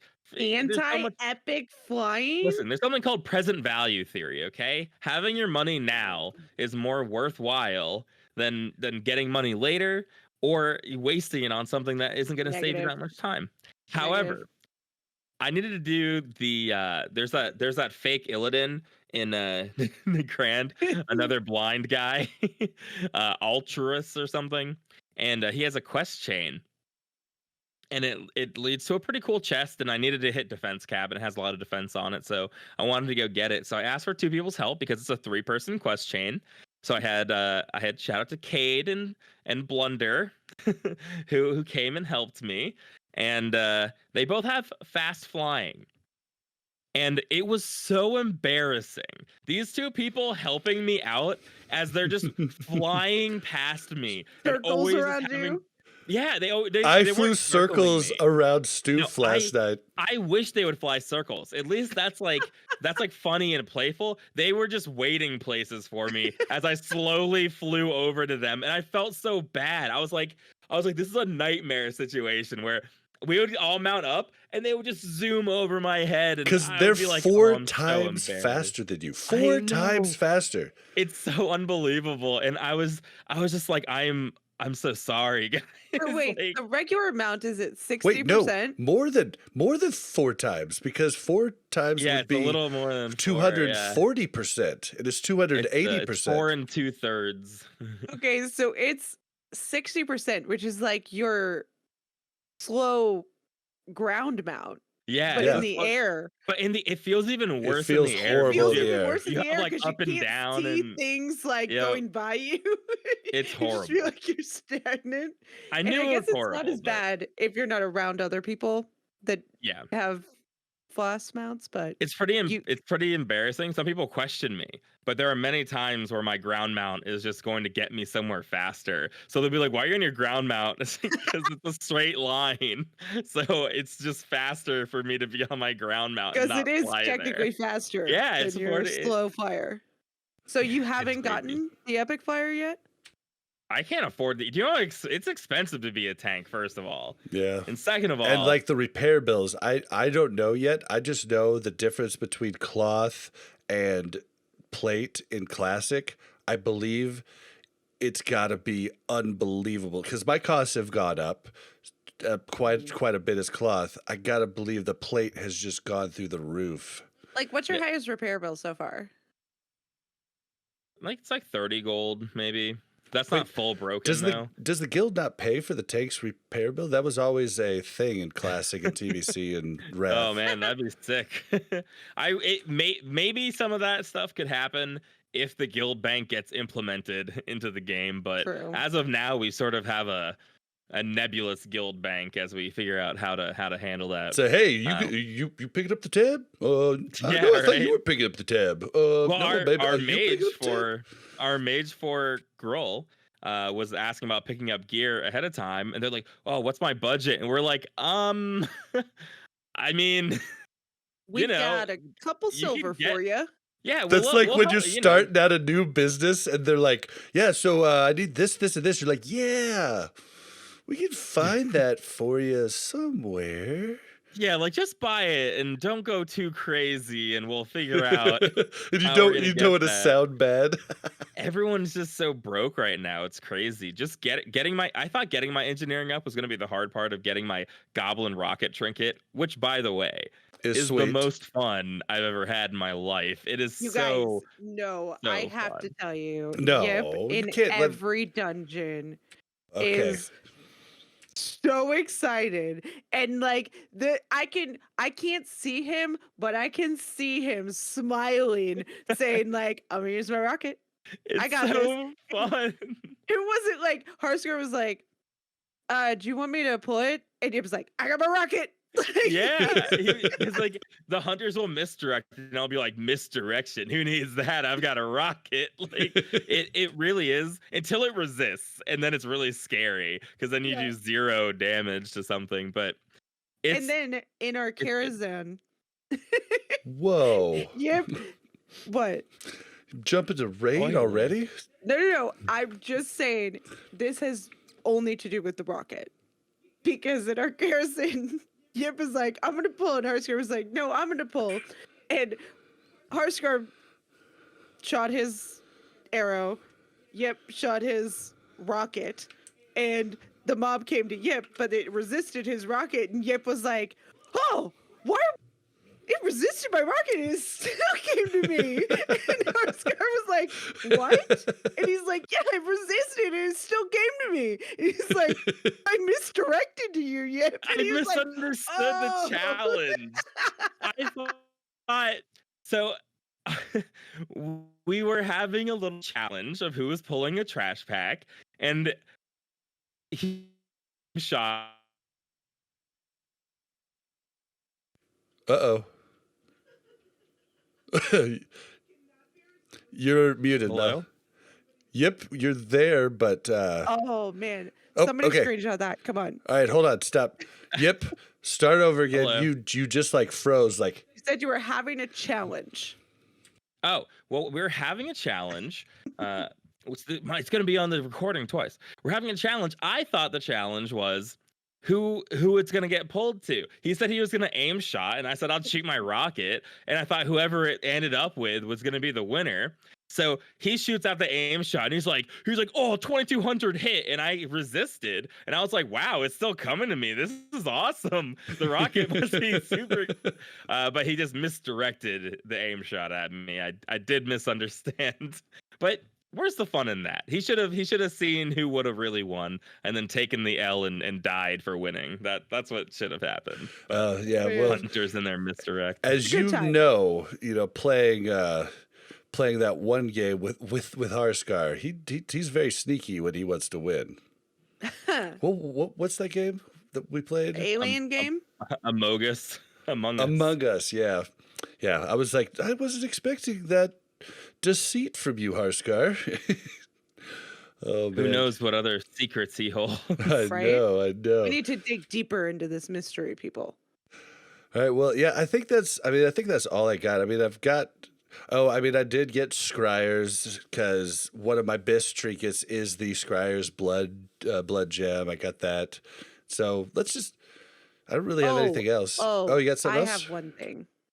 So I'm kind of a noob, like Yip will tell you. But I didn't know there was like an order you were supposed to turn in your marks and stuff to Aldor. Like, I didn't know. And all of a sudden I was like, why did those go away? Why can't I turn those in anymore? Oh, yeah, So, the like, small ones. I turned in my tomes first. Oh, gosh. I had like 5 of them. I turned those in first. Like, I didn't know. I thought they were Well, I mean, all just rep things. Those are still just as good as the later marks. Both of them get you past honored, but there's some that only get you to honored. Yeah, I know. I have some of those left. You should sell them. They're still worth quite a bit. Oh, Yeah, that's the nice. saving grace. But yeah, Whew. I can imagine that a lot of people are discovering things like that. And does anybody know, does it do anything? Okay, so it says you can turn in 10 marks or you can turn in 1 mark. Is it worse to turn in 1 mark Like, is it better to You save have to up until calculate you the have 10? cost. It's You- no, you- it's literally not worth like it's the same. It just allows you to do that Oh, I'm sorry. because You it, mean yeah, okay? you've got one or 10, and it just I was just allows you making to sure. get it out of your bags. Okay, I was just making sure it wasn't like a discounted rate. I thought you were noticed something asking if more. like marks versus like fell armaments, like 10 No, marks versus one fell no. armament. I'm like, you just have to calculate the price. I can't Yeah, tell you you. definitely, for anybody curious of that, do not turn in arcane tomes or fell armaments thinking you're going to get like a ton of rep for the price. Really, you're getting the token. 8 of the tokens buy you your enchant later when you're exalted or revered. I forget, I but think he exalted. yeah, if your scryer, just use the Firewing signets or the Sun Fury signets or Sun Fury. You Is can that what they're still called? turn in the. Yeah, I think it's Sunfear signets. You can Yeah, still turn in the you can turn it tomes. into rep, but I think the Yes, price you is can, not. but it's 10 signets gets you 250 rep. The arcane tome gets you 350 rep. The reason you're turning those in is to get the currency to buy your enchant, not really for You're the saying better you don't rep want to gain. buy those to turn them Yeah, in. you wouldn't Yeah, want 'cause to they're buy them on the expensive. auction house But just if you for rep. have them, you can turn them in. Yeah. I mean, you can turn them in, save it up for when you have it. Don't get rid of those tokens. But if you're wanting to just get like something off of the rep vendor, your best bet is just like that. Is just to get the actual. Yours are called like Marcus Sargeras, right? That's the bigger one. And mine are Sun no Fury idea. signets. The low one, the low one is Marcus Sargeras. Okay. Mark of Kill Jaden. Marcus Am I saying that right? Kill Jaden. Marcus Kill Jaden. Is the bigger one. Okay. I've never been Aldor. The but- bigger one's fell armament. Yeah, well, I meant the biggest. middle. Oh, okay. You middle want to one, you want to okay. basically after honored use the middle one the whole way. It We need- costs me Sorry, about We Just need a can of to worms. define this terminology. I'm getting so lost in the Yeah, so- weeds of these turn-ins. on white mage, just to give people an idea of like what it cost there. It cost me about 400 gold to go from 2,000 from honored to revered. So to get 14,000 rep, it cost about 400 gold. So that was about what I was looking That's at. bad. Well, it was worth it for me because it's a 31 hit trinket. Like it's my best trinket for all of tier 4. So it was definitely worth it. All right, well, let's move on to raid, guys. Let's let Yip take it away because he always tells the stories so good in raid. True. Yeah, so we we rated. So we wanted to get a reset in on Monday, and I'll be honest, I was just hoping one group would be able to finish, but I still wasn't 100% sure that would happen. We're a slow starting guild usually. We take our time learning everything, so I wasn't 100% sure how we would do on some of the harder bosses like Nether Spider, Shade of Iran, and things like that.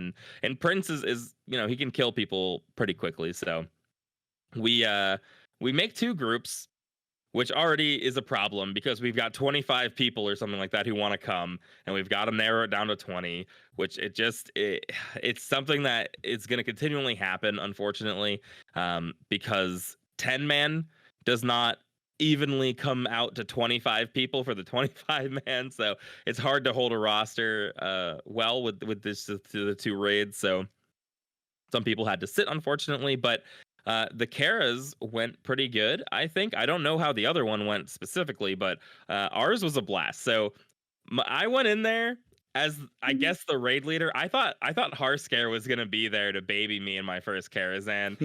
I came in like, yeah, I mean, I know how the fights work overall in general. Well, yeah, not like... I think he was there. Like he was there most of the time. That's true. I think he was letting you grow.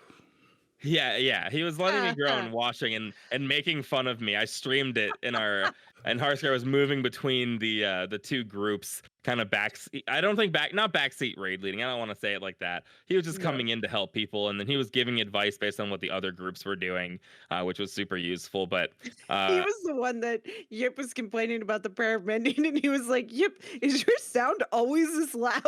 I almost Yip had a sound way loud. I almost had a panic attack because I was streaming, and then he's watching me, and then the words out of his mouth were, "Yep, I don't want to." I don't want to say anything bad, but, and I was like, oh my God, he's going to say something about how I'm awful. He's going to say my bars look terrible, Oh my or like, God. why are you doing this? Why are you doing that? I was like, are your in-game sounds this loud all the time? And it was while the stupid prayer was going out and Oh, blame jangling it on the on me. prayer. But I learned quickly. We immediately wiped to the horses with a fear. We just get feared all 100%. over the place. So I quickly was like, yes, I need to pull back. But I think that was going in blind like that. I think was fun because we all just sort of had to learn all the pulls as we did them, which was exciting. And the bosses as we did them, I was just like reading the Wowhead guides, but everything went really really smoothly. Attunement went really easily. A lot of the trash is where our problems came in. Not, Bob would be like, "Hey, in beta we did this," and I was like, "Okay, Bob," and then we'd wipe, and I'd be like, "Okay, Bob."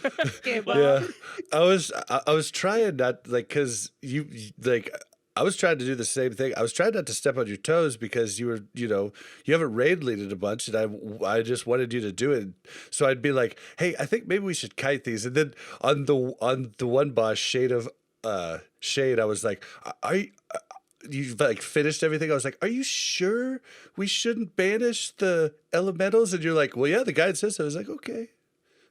I mean, listen, I'm not gonna change up what the guide says. However, I will say we've done care twice, and I am now full formed on my opinion to not banish. Well, banished, but then still kill them all, not keep them banished. It ended up working better for us that second night. But yeah, it was stuff like that where I was like, let's just do the standard, see how it goes, and go from Bob there. And also there had some definitely were a issues with lot of problems.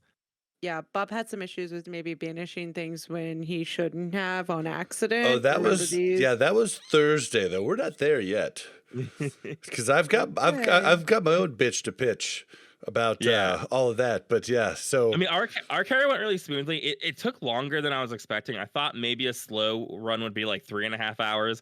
I think it ended up being like 4.5 hours, something like that. A Yeah. lot of it, I will say, our DPS was pretty low overall, which made some of the boss fights hard. But a lot of our speed probably had to do with me not knowing how trash worked and then pulling and stuff like that. So it was kind of a slog the first night, but I thought it was really fun about until like the 3.5 to 4 hour mark where everyone's just like, Yeah. okay, let's Let's do this. yeah, let's finish this up. Let's get And at out that of point, here. it's like the point of no return, right? We're like, okay, we're gonna finish it, right? Yeah, like we all decided to finish it, and we're going through. Shade of a Run, I think, was our first problem that first night. I don't think there was any wipe other than the trash before then. All the beginning bosses are super easy till then.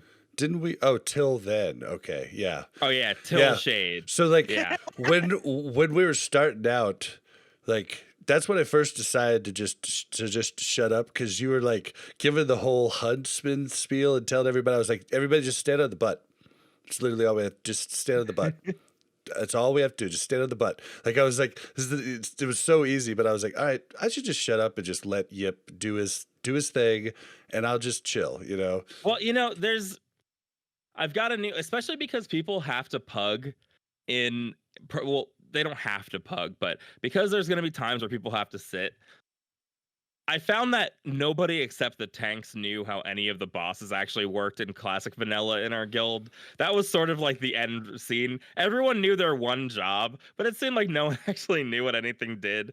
But yeah, there are some bosses in there that it really doesn't matter what they do. And I knew Attunement was one of them, but I wanted to start off on a foot and set expectations instead of just running into something, especially if we died, then that looks pretty bad. But yeah, stand on the butt, end up working good. We had some pretty good loot that first night too, I think, right? That boss is like absurdly easy, and then the next boss is actually pretty easy as long as your people see CC good. But I mean, even if they don't, it's still pretty easy. But you're right though, like teaching people how, like why, not the how, but the why is going to be very important going into TBC for me as well. Because in Wrath, I knew how everything worked because I had to.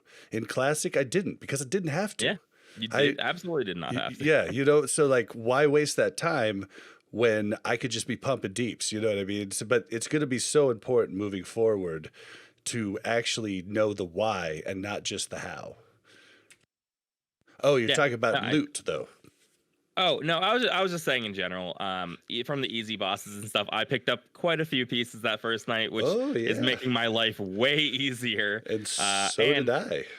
Yeah, Bob had to roll for it though. Yeah. I get auto looted because there's no plate wearers anymore. No, they're like you kept like someone made the point like this should be Ozzy's, but Ozzy only rolled against me twice, and then I passed and didn't even roll on the offhand, even though it's the BIS for tier 4, because I was like, oh, Ozzy hasn't like gotten anything because he can't, and I had gotten already at that point, I think 4 pieces, but I mean, Ozzy hadn't rolled on him.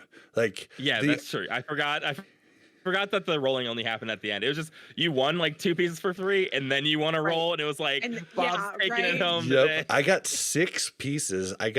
Which isn't the greatest for me, but it's the greatest for me because it's the trinket that Viscount wants so bad, and that's the the electricity trinket that after you crit 3 times, it puts like it. I mean, it's pretty sick. Like if I'm buffed, lightning capacitor. Yeah.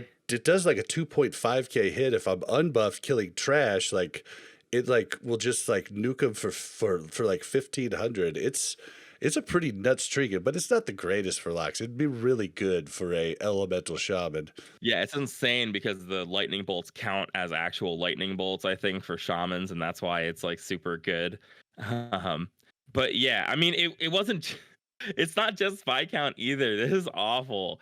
I don't think it would have mattered because he was still hitting 70, but we actually sat an elemental shaman for a rogue who, originally I put an elemental shaman in our group. Oh, Karen. And we ended up talking and we swapped him out because he hadn't hit 70 yet. So we put in another rogue and then it dropped and I was like, oh. All right, well, okay, so you just ruined it for me. If I was so happy I got something that Viscount wanted, but I would like Karen to have it. Dang it. Oh.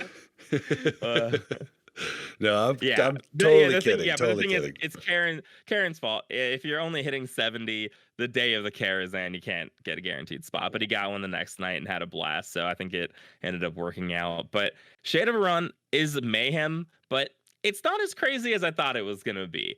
It is really just like if all 10 people are doing the thing that they're supposed to be doing, you should be able to get through it.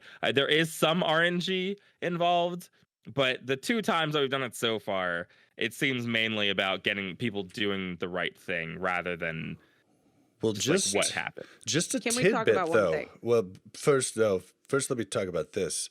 I got a message from Naismith on Monday morning. They were able to drop everything but Shade on Sunday night. So Naismith is a really good player. We don't know about his guild, but so I mean it's not just like it was a good accomplishment for us on the first lockout with a lot of people that were fresh. And so be proud of it. Yeah, I'll definitely say that going forward too, even as we get more gear, Shade is the only one that I'm going to be dreading doing. Just like, I hope this goes well. Like, I hope we just get Shade down and get it over with. I was shocked at how. Sorry. No. Let me talk about Shade here, okay? Because there's this thing that Shade does that gives everybody a slow, and a priest can dispel, right?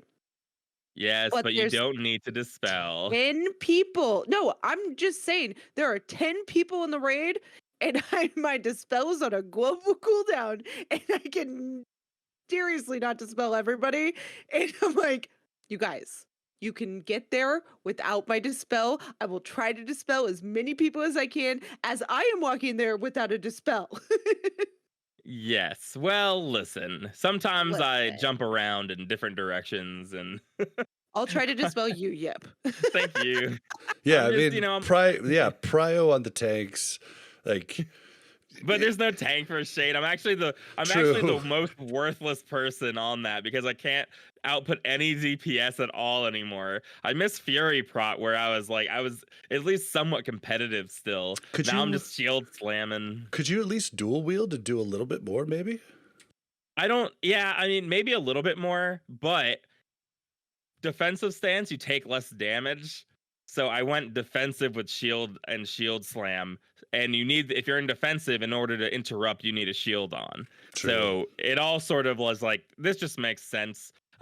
It probably is better DPS if I go the other route and go Zerker dual wield, but I was like, this seems fine. I'll be a consistent person who can live and then also get the pummels and shield bash in. Yeah. So that worked out. I was actually surprised. I've done some quests in Hellfire with Bob as Deep Prot because I'm going to be taking like some dungeons and stuff. But I'll just dual wield. I've been surprised. Like I do some pretty good damage. I could and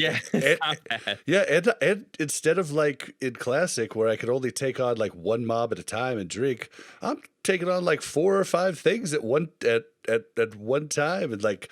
Do you even have Victory Rush yet? Victory Rush is super nice. It doesn't do the heal. I'm like still you 60. Does. But it's nice that it's just an extra 0 rage hit, which is huge. One of the big improvements is that Whirlwind hits with both weapons now. I don't know if you knew that change for Warrior, but back in Vanilla, Whirlwind was horrible with one-handers, but now it hits with both weapons, not just your main hand anymore. Dude, that really improves, like, not having Bloodthirst or Mortal Strike. You still can do decent damage because of the Whirlwind. That was a huge misconception in Classic on so many different freaking forums that I checked. Like, so many people were talking about, well, it's okay to use a slow offhand because you'll do more whirlwind damage. And I'm like, I don't think that's the way it works. No. But I was a new warrior trying to figure out what to do. That's why I was always coming with different weapons every raid, because I was doing like tons of research and half the shit was wrong, you know? That's how I feel right now. I feel like a lot of the quality warriors have re-rolled, and it's hard to get like a real answer on things. A lot of people were really overvaluing shield block value for threat purposes, but now like we're seeing like, okay, maybe it actually isn't that good for threat because you're only shield slamming every 6 seconds, and the amount of extra threat you generate proportionally to the damage, it's not as good as people thought. So it's hard to get real answers, dude. And people were right. Like TBC is definitely not as figured out as Classic, and Classic had a ton of wrong information. That's why a lot of these YouTubers are doing things like, I opened this many things, I farmed this forever, because they don't know yet, because we all don't know. There's so much to figure out that we think we know, but we don't quite know yet, and there's not really definitive proof yet. There's not enough information to actually parse through, but we're getting off subject. Let's get back to Shade. So I was actually surprised that the Illhoof, the guy before Shade, who summons all the demons, that fight feels like it should be really hard. There's so much stuff going on. There's so many ads spawning. Someone gets chained up, but it just doesn't seem like it is. Both nights that we raided, it ended up just being like, we just did it. It seems like it takes a while, but other than that, there weren't really any issues. Just having somebody AoE down all the imps that were spawning. I think we had a warlock each time do that. We did, and that was totally fine. The first night, both, like, so, you know, Seed is really powerful. Like, it's a 15-yard radius around the target, and like 15 yards is really big. And so basically that whole room, I think, is basically a 15-yard radius. So as long as you just keep Seed, both, like it was me and Ozzy, we just kept Seed on the boss, and when it popped, we reapplied it, and it just basically took care of the ads. Like, I don't know how you would do it without warlocks. Like, there's probably definitely other ways, but it worked with just one warlock as well too. Warlocks Seed is really good. The Seed is strong, as they say. And I mean, it was definitely. It just seems like such a chaotic fight, but it just ended up not really being with that strategy. But after Shade, I don't even Nether Spite. Who do you fight after Shade? I'm Well, this place is a maze. we went Nether Spite, but the next night both groups went Prince and then Nether Spite, but the first night the groups went to I don't know what the other group did, but we went to Nether Spite first, and that's the one where there's the three different beams, and we were a little confused on the beams, but luckily the other group had stopped. Somebody told us the beams randomly spawn. This is actually true. we actually got a lot of bad information from the other group. Corpse was actually wrong about that. We have to point out the rare occasions that he's wrong. It wasn't just that, it was the way we were handling the beams as well too. So just as a kind of like an go ahead, throw your shade at me about the 100 debuff.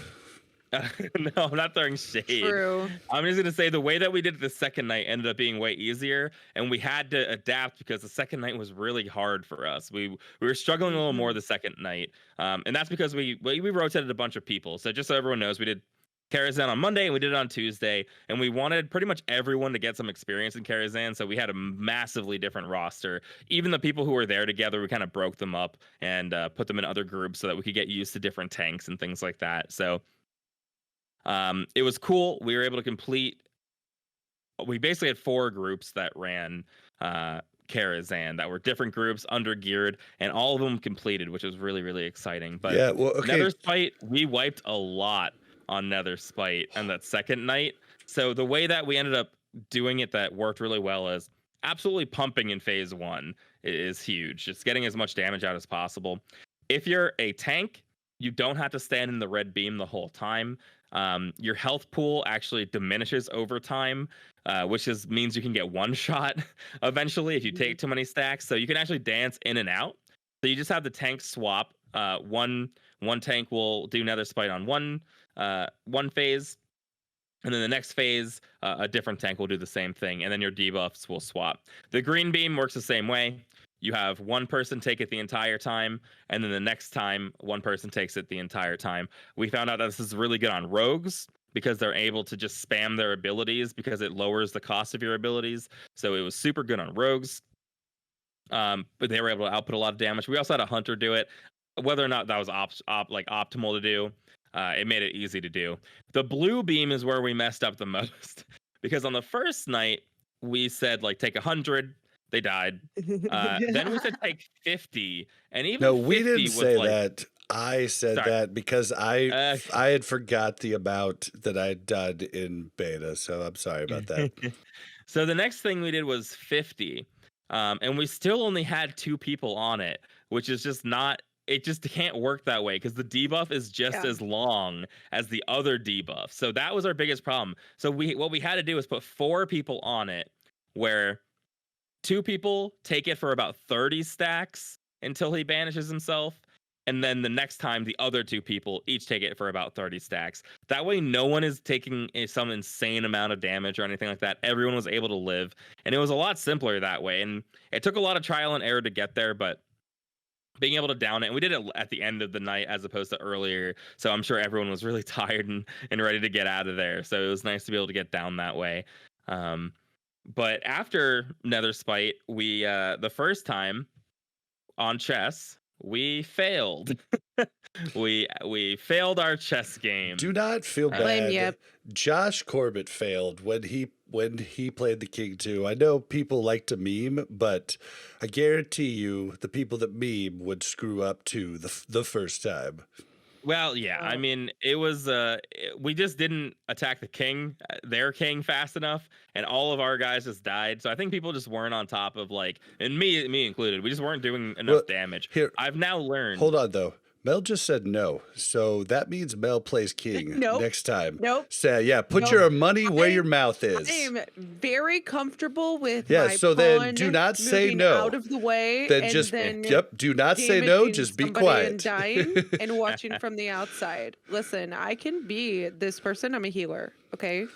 It's not too bad. You just really have to, if you output a lot of damage on cooldown, you'll pretty much win. And that was where we went wrong at the beginning, because I was the king. I was hiding back, empowering everybody. But nah, just go kill people. Just go murder everything. Yeah, and then that You works were out trying really to well. play Super real easy. chess. Yeah, I was playing some 4D chess. You guys, no one, Medivh just wasn't on my level yet. He doesn't understand. It's like, We're not there yet. you know what they say, like, the master swordsman does, the number one swordsman in the world doesn't fear the number two swordsman. He fears the like untrained swordsman because they do wild things. I'm just a master at chess, and Medivh doesn't know the rules. So really, that's what's happening there. Yes, 100%. Then for some reason, between chess and Prince, they they decided to put some mobs that just absolutely destroy me. I don't know what these like greater flesh beasts are, but they Dude, just yeah. hit me for like 8k, and it's like it's horrifying. And Absolutely Yip kept trying insane to damage. pull when I was reading books and doing other things. So that was Yeah, yeah. Well, it's like ineffective. I was going at 5-man pace in a 10-man because there's only 10 of us. I'd glance at mana and then I'd go pull. But then when we wiped, it was like, okay, I mean, I guess people weren't ready. I get it. It's my fault. But then sometimes it'd be like, hey, we're reading books back here.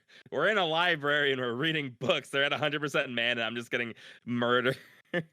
Hey, but I think the thing about Kara that's different is like in 5-mans, you stop a fight, you drink, and then you move about 5 feet and you start another Yeah, fight, you have to right? move way With farther. Kara, you're just like wandering around this abandoned mansion, and then like all of a sudden you've got all this stuff happening. And there's so many line of sight issues. I feel like if I'm not 100% prepared for them to pull, I'm like still running up this ramp and around the corner, and then you're on the other side of a barrier, and I'm like, okay, you're It's true. dead. Dude. It is like a lot of random things going on and far distances to travel and Yeah, but I died a lot. That's that's the moral of the story. true. A lot of people died a lot, and we're still kind of struggling with that. I mean, we've only done the 2 Karas. I think now everyone's experienced it. Who will be put in, and it'll be a little bit smoother. But it did seem like every pull, at least one person was dying to something.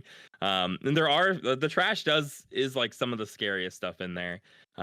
Overall, Prince is even True. scarier to me though. Even with our insane cheese strat where we get to just ignore the infernals, which I'm hoping someone in our guild brought up that when they fix it how we're gonna struggle, and I really hope that they're not planning on fixing it.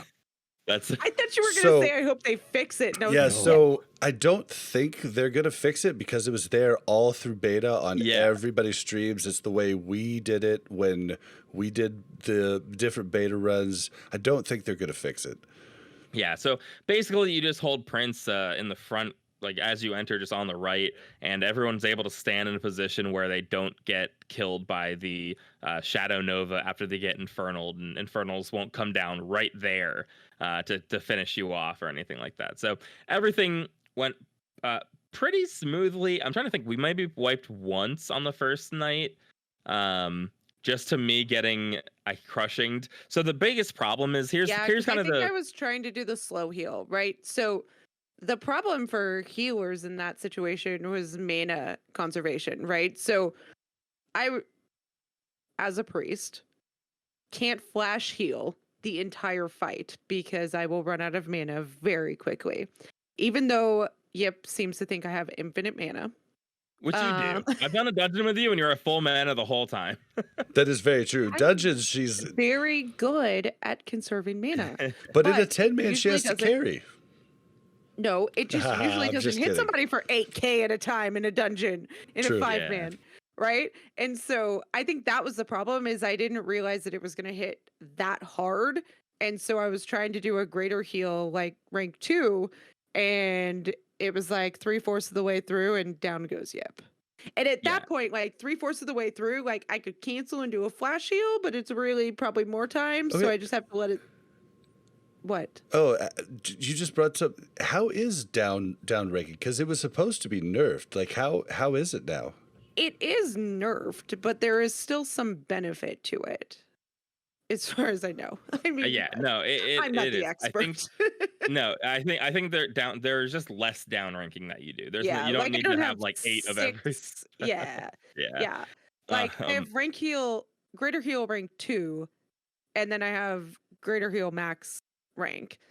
And greater heal rank 2 is like a constant heal, right? Where it doesn't use a ton of mana and it heals for a decent amount, and it can proc my other things that greater heal procs on my T3 set. Yeah. Yeah. All the good. See, All the I'm good. an expert, all Yeah. those things that happen. Well, but yeah, I don't have a ton. to make everyone an expert on tanking really quick, there are two major factors in tanking, and it's crits and crushing blows.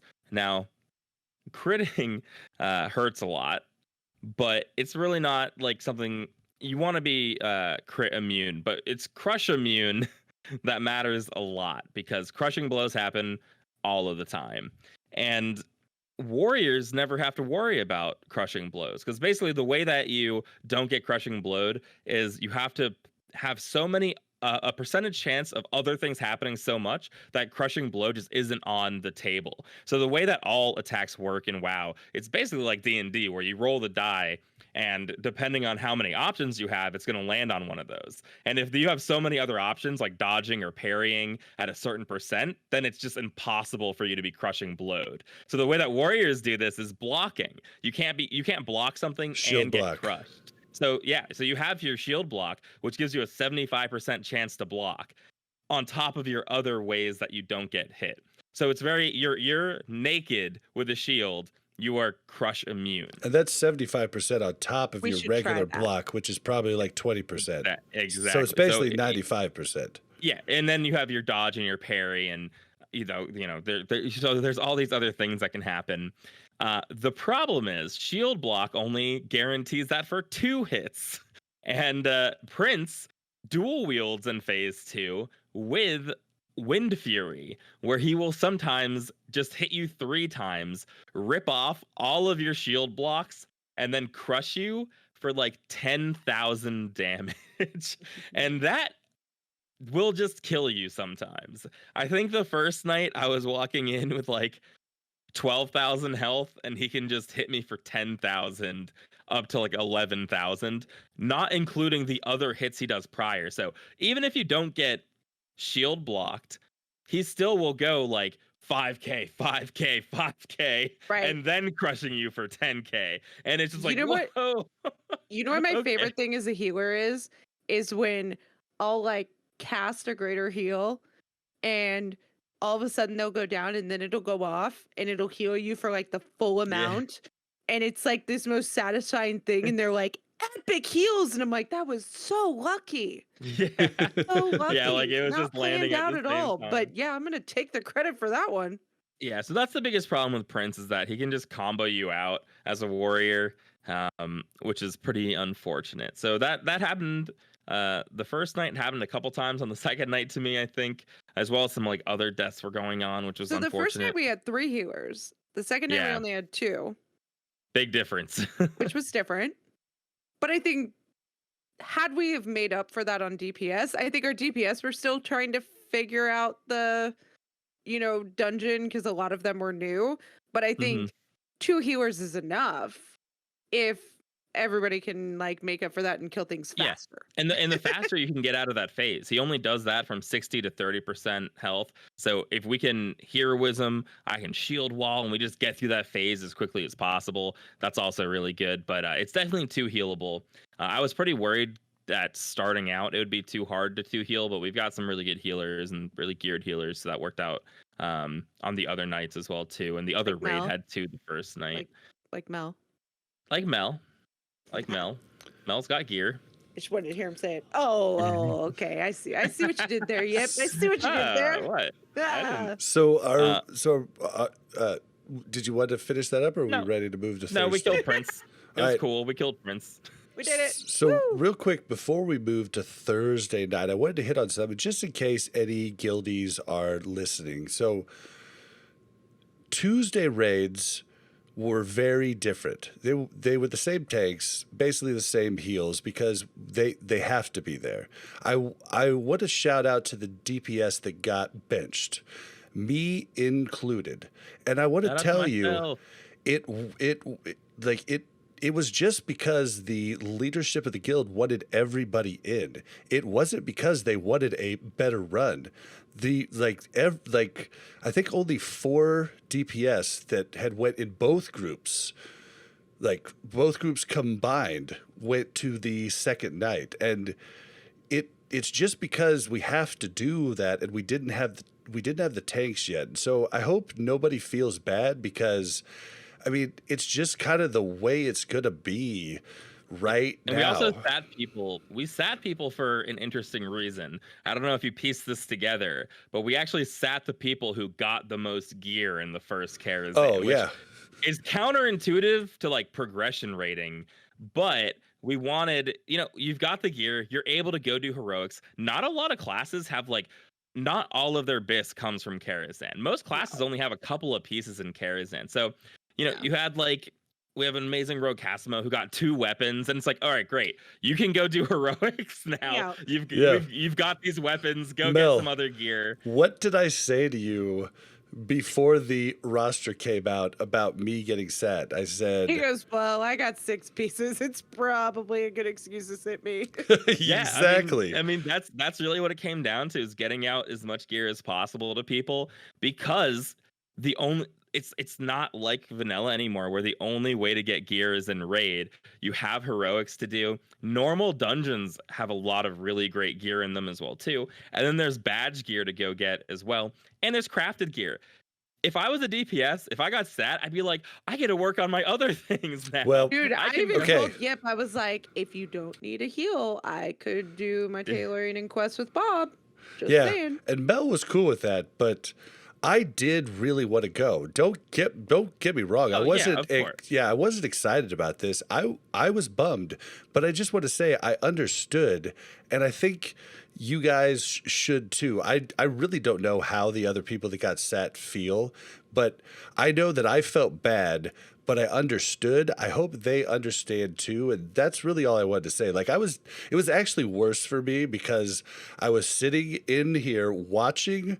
I was farming like a sad panda, watching the other raid while hearing Mel cracking up and having a good time in the other room in your raid, and I'm just like farming. I did farm like 150 Sun Fury signets and 4 arcane tomes and about 140 netherweave during the time. But at the same time, it was just like, oh, I want to be there with my friends, So I think it definitely it sucked, stinks. but I understand, and I think everybody else should. And it does stink too, because Kara is so, it's like comfy, it's like it's fun. There's Right. a lot of crazy mechanics. So, and like dying is kind of funny. There's repair people in the raid, so it's not even like that. There's no crazy. world buffs. Yeah, there's Also- no world buffs. Also- So, I'm going to say Yeah. something a little more controversial too. It's the price we pay for DPS. If you want to for sure go, play heals or tank. You're gonna for sure go. And that's just the way the ball bounces. a major reason I stayed warrior, I was between. I really wanted to play my mage. I was like, I should just go mage, phone it in. It's gonna be so fun. And I was like, even as an officer, I'm not sure I can justify. There's no way I can come to every raid as a mage. But that would like, suck. no matter what. But that would suck for the podcast, because it's kind of cool with the 3 of us. We have the 3 different roles. It's super cool. Yeah. Plus, I figured, like, I regretted in Classic. I ended up tanking. I regretted not switching to it earlier and kind of taking over that role more. And I figured, like, I can get in on the from the ground. Well, and now you're the main tank instead of the 3rd tank, which is pretty freaking cool. yeah. You're like walking in there, I get hold to eat- my I get to eat boots, all the big hits now. I get to die way more often. and you get to Nah, get I know. upset with other people. I always wonder what Yip is thinking when they're like, all right, Mel, you're on Yip. And I'm like, like, I don't know why. I just wonder what he's thinking. He's like, ah, shit. No, I'm always I'm chilling. I'm trying to have a good time. TBC is a blast. The Karazhan was a lot of fun. I wish it was a little bit shorter. I wish that we're gonna get it is down a to a long better raid. time. Yeah. But I wasn't expecting even that second raid. I think that took 4 hours also, something around that too. And that was with me knowing the pulls that time. So I was expecting an even faster raid than that. But the other It group was 2 takes about the progression same groups, time. though. Like, I do- You have Oh, to yeah, think yeah. about that, Although- right? Like, I do love that with the chance of getting benched, nobody's like, I have to go. Raid time's over. I know. It's Yeah, you it's gotta awesome. stay. Like there's Dude, I and the better should gears have at given the my end too. spot to Stoof at the end though, because I was tired. I should have given it to Stoof so she could have gotten the Pally. Thank healing God. gear. Thank God No, you didn't, because we're running a running Monday it now. Monday. Yeah. Yeah, we're Oh. running a Monday with all the people who got sat, so it's actually good that that didn't happen. And it's I what's mean, I what's was there. awesome. Our quality of guild has it's just our guild's really strong Yeah. because Exponentially better. that raid is also insane. We're gonna be able to clear 3 Karazhans going forward now. I think every week, Which is awesome. which is really really great. We're not gonna have to sit as many people. People will hopefully want to sit eventually as well too. Once you get your gear in there, Yeah. it's like there's gonna be times where you're gonna not want to come. Like if you could have chose not to come to Molten Core a couple of months in, it's like Oh, yeah, yeah. yeah, Oh, I maybe I don't have wouldn't. to Well, go? Okay. unfortunately, the way they did Molten Core is, I mean, there was still the Onslaught Girdle, which was still Yeah, the best till the end. yeah. For us, we had to keep. Well, and it was DKP, right? So like if you Yeah. didn't go, you were kind of losing out on that. So But if, like, with lots of guilds that have alts, which I hope we can do when we do move to DKP, is if you're online and available to be pulled in, you still get full DKP.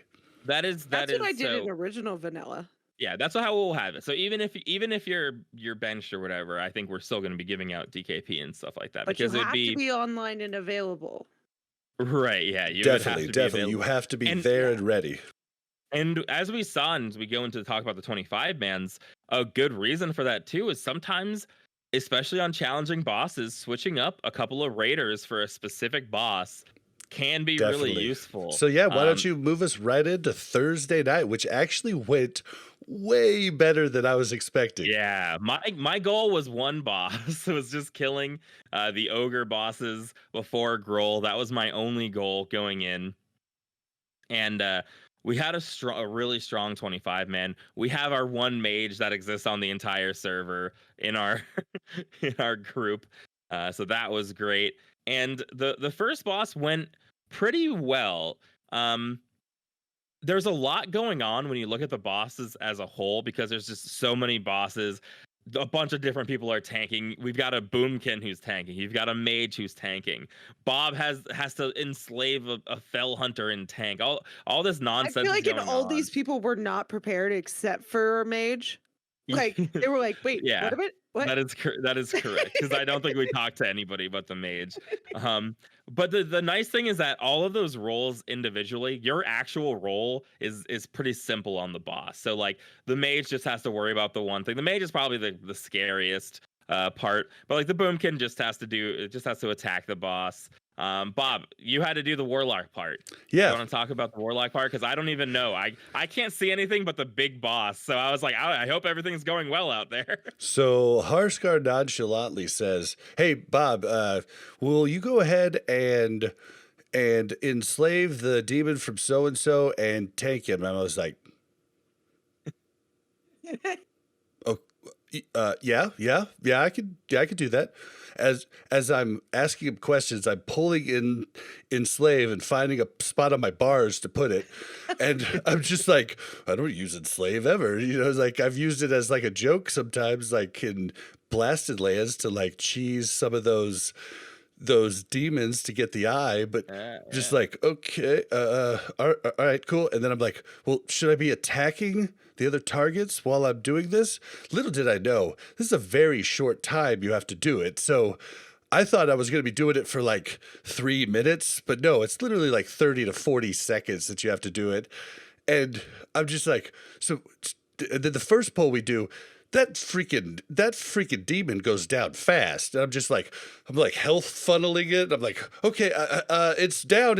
And then they're like, oh, it's okay. I was like, oh, okay, all right.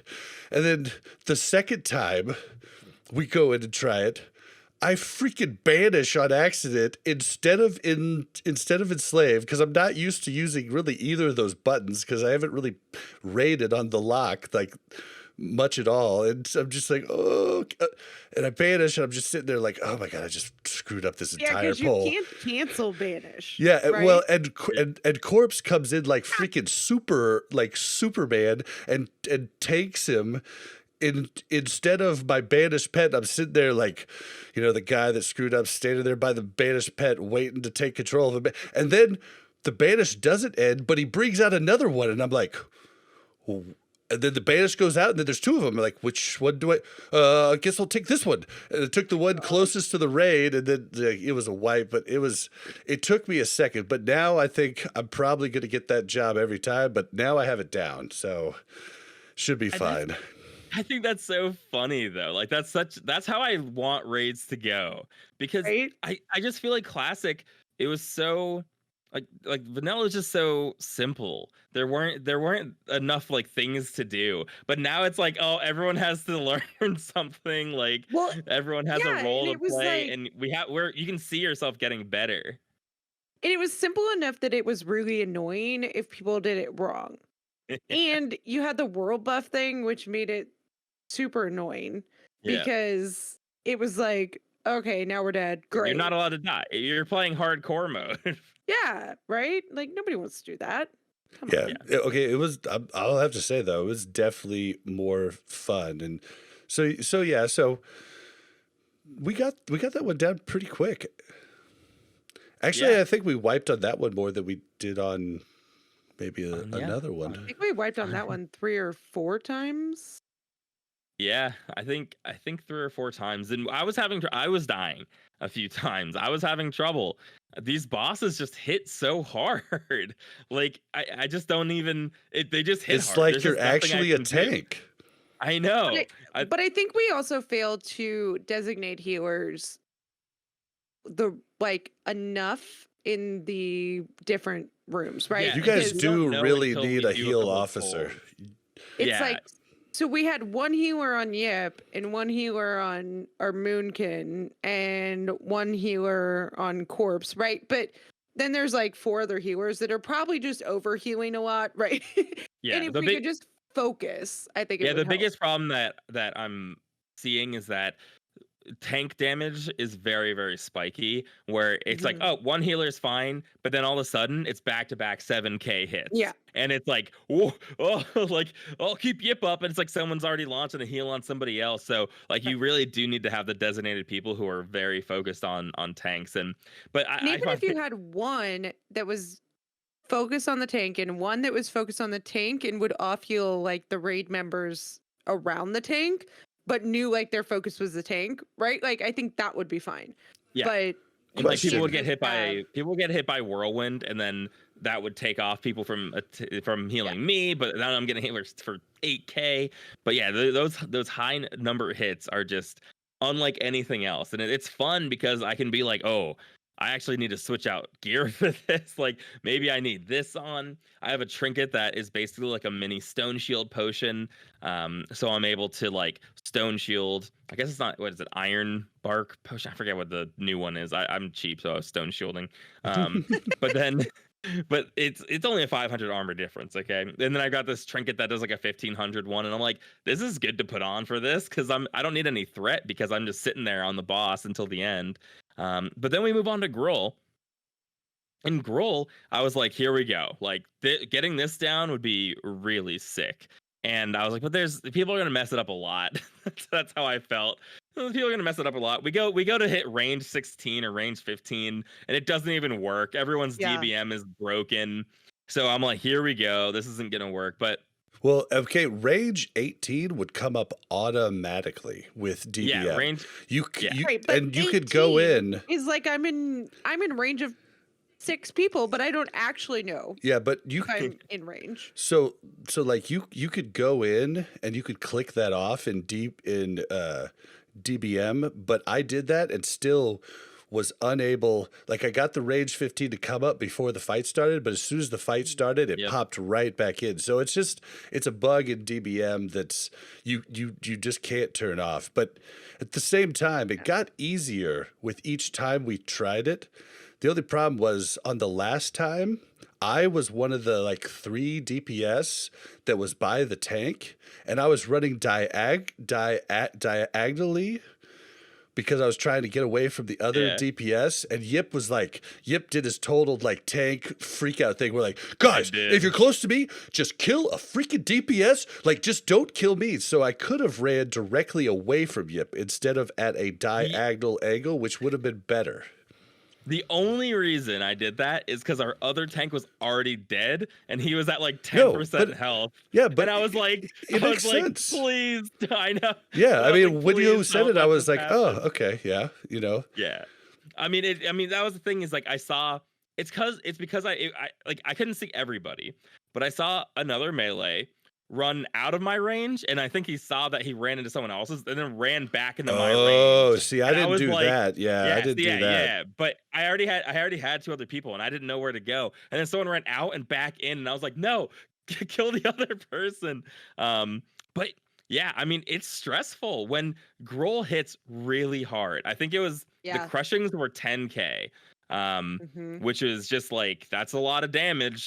Luckily I got that gear in Karazhan. I'm sitting at full raid buff, like almost 16,000 health, which is enough to mitigate most of the problems. But even still, we had a feral off tanking with me tanking. We would just die sometimes. Like it just seems like a thing in TBC where I'm just gonna die sometimes until we hit some sort of gear benchmark. If your healers are in the little dropping ceiling thing, then I have to move. Yeah. And in that like half a second it takes me to move, you get hit twice, right? And I'm like, nah. And I know there's other healers. Like I know I'm not the only one. Yeah, but like I don't know who else is getting can hit by happen. that. Yeah. Right. And so then it's like, oh God. And then we get like bumped back, and then we have to spread out. So we're 15 yards away from each other. And it's like I get bumped back, and then I find a spot, and then like 4 people come into my zone, and I'm like, what? Yeah, the biggest weird thing about it is it's RNG. It doesn't just suck everybody into the center. It throws people in different directions. So all of a sudden you're clumped up with people you weren't clumped up with before. If it just sucked everybody in like Shade of Uran, it'd be easy. Everybody just runs to the wall. But that's not what it does. Yeah, I didn't realize that on the first attempt, and I think I got killed by a shatter. Or I took a lot of damage. No, I didn't get killed. People around me got killed. Because I was like, what are these ranged people doing in melee? I thought you guys ran in to escape the shatter. I was like, what is wrong with you guys? Well, you guys got knocked in. I was like, okay, I just don't know how this fight works. Yeah, I mean, you can get knocked to the side. You can get knocked inside. You can get knocked everywhere. I think it was really helpful. Even though he said it a little like little mean for my taste, but Corpse was like, guys, you don't, I can't even say it the way he said it, but he was like, you don't, like condescendingly, you don't have to get away from the boss.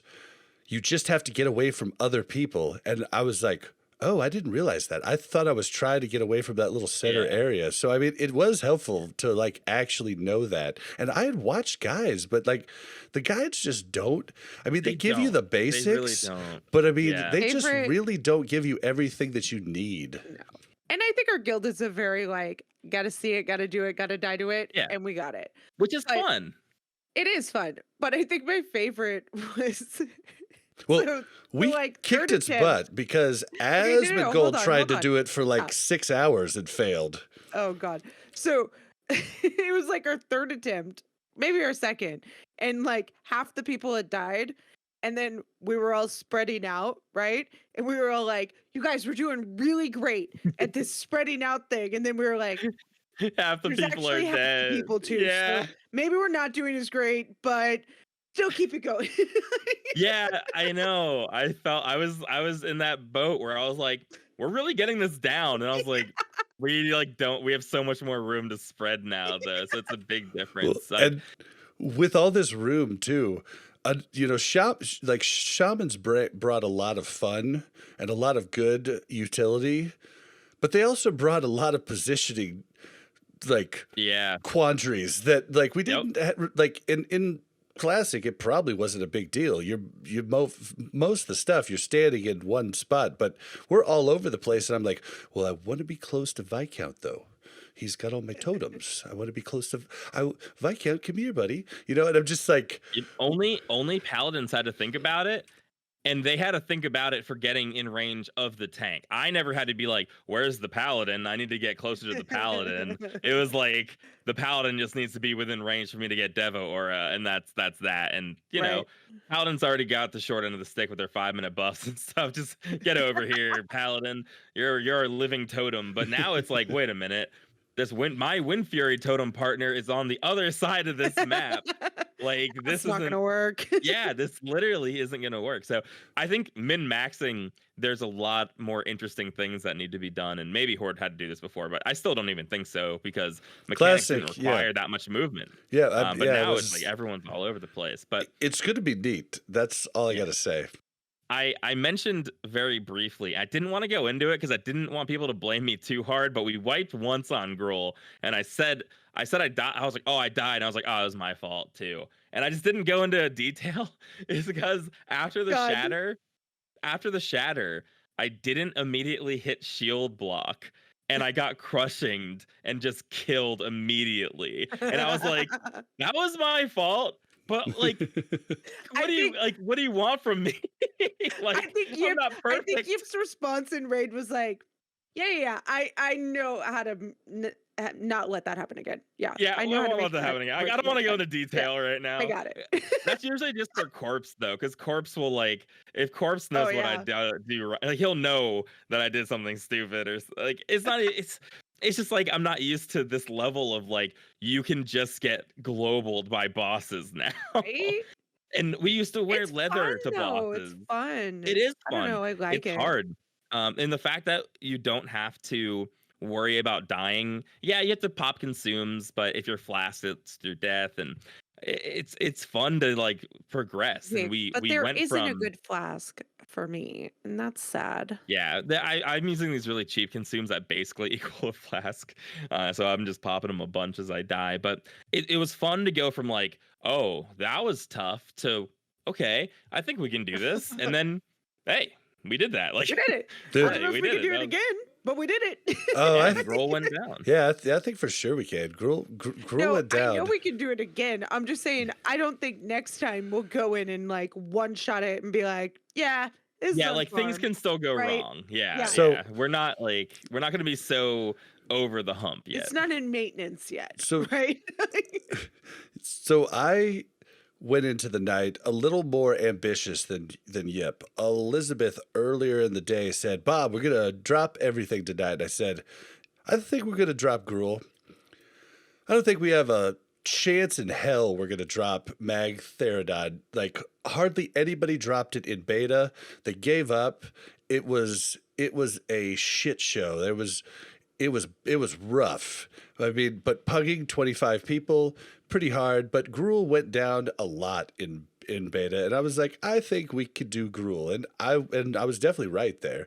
We did it in like an hour and 20 minutes, like with a lot of explaining the fight and everything else, and I think that was pretty dang good. But we went to Mag, and take it away, Yip. Mag Theridon is a challenging boss.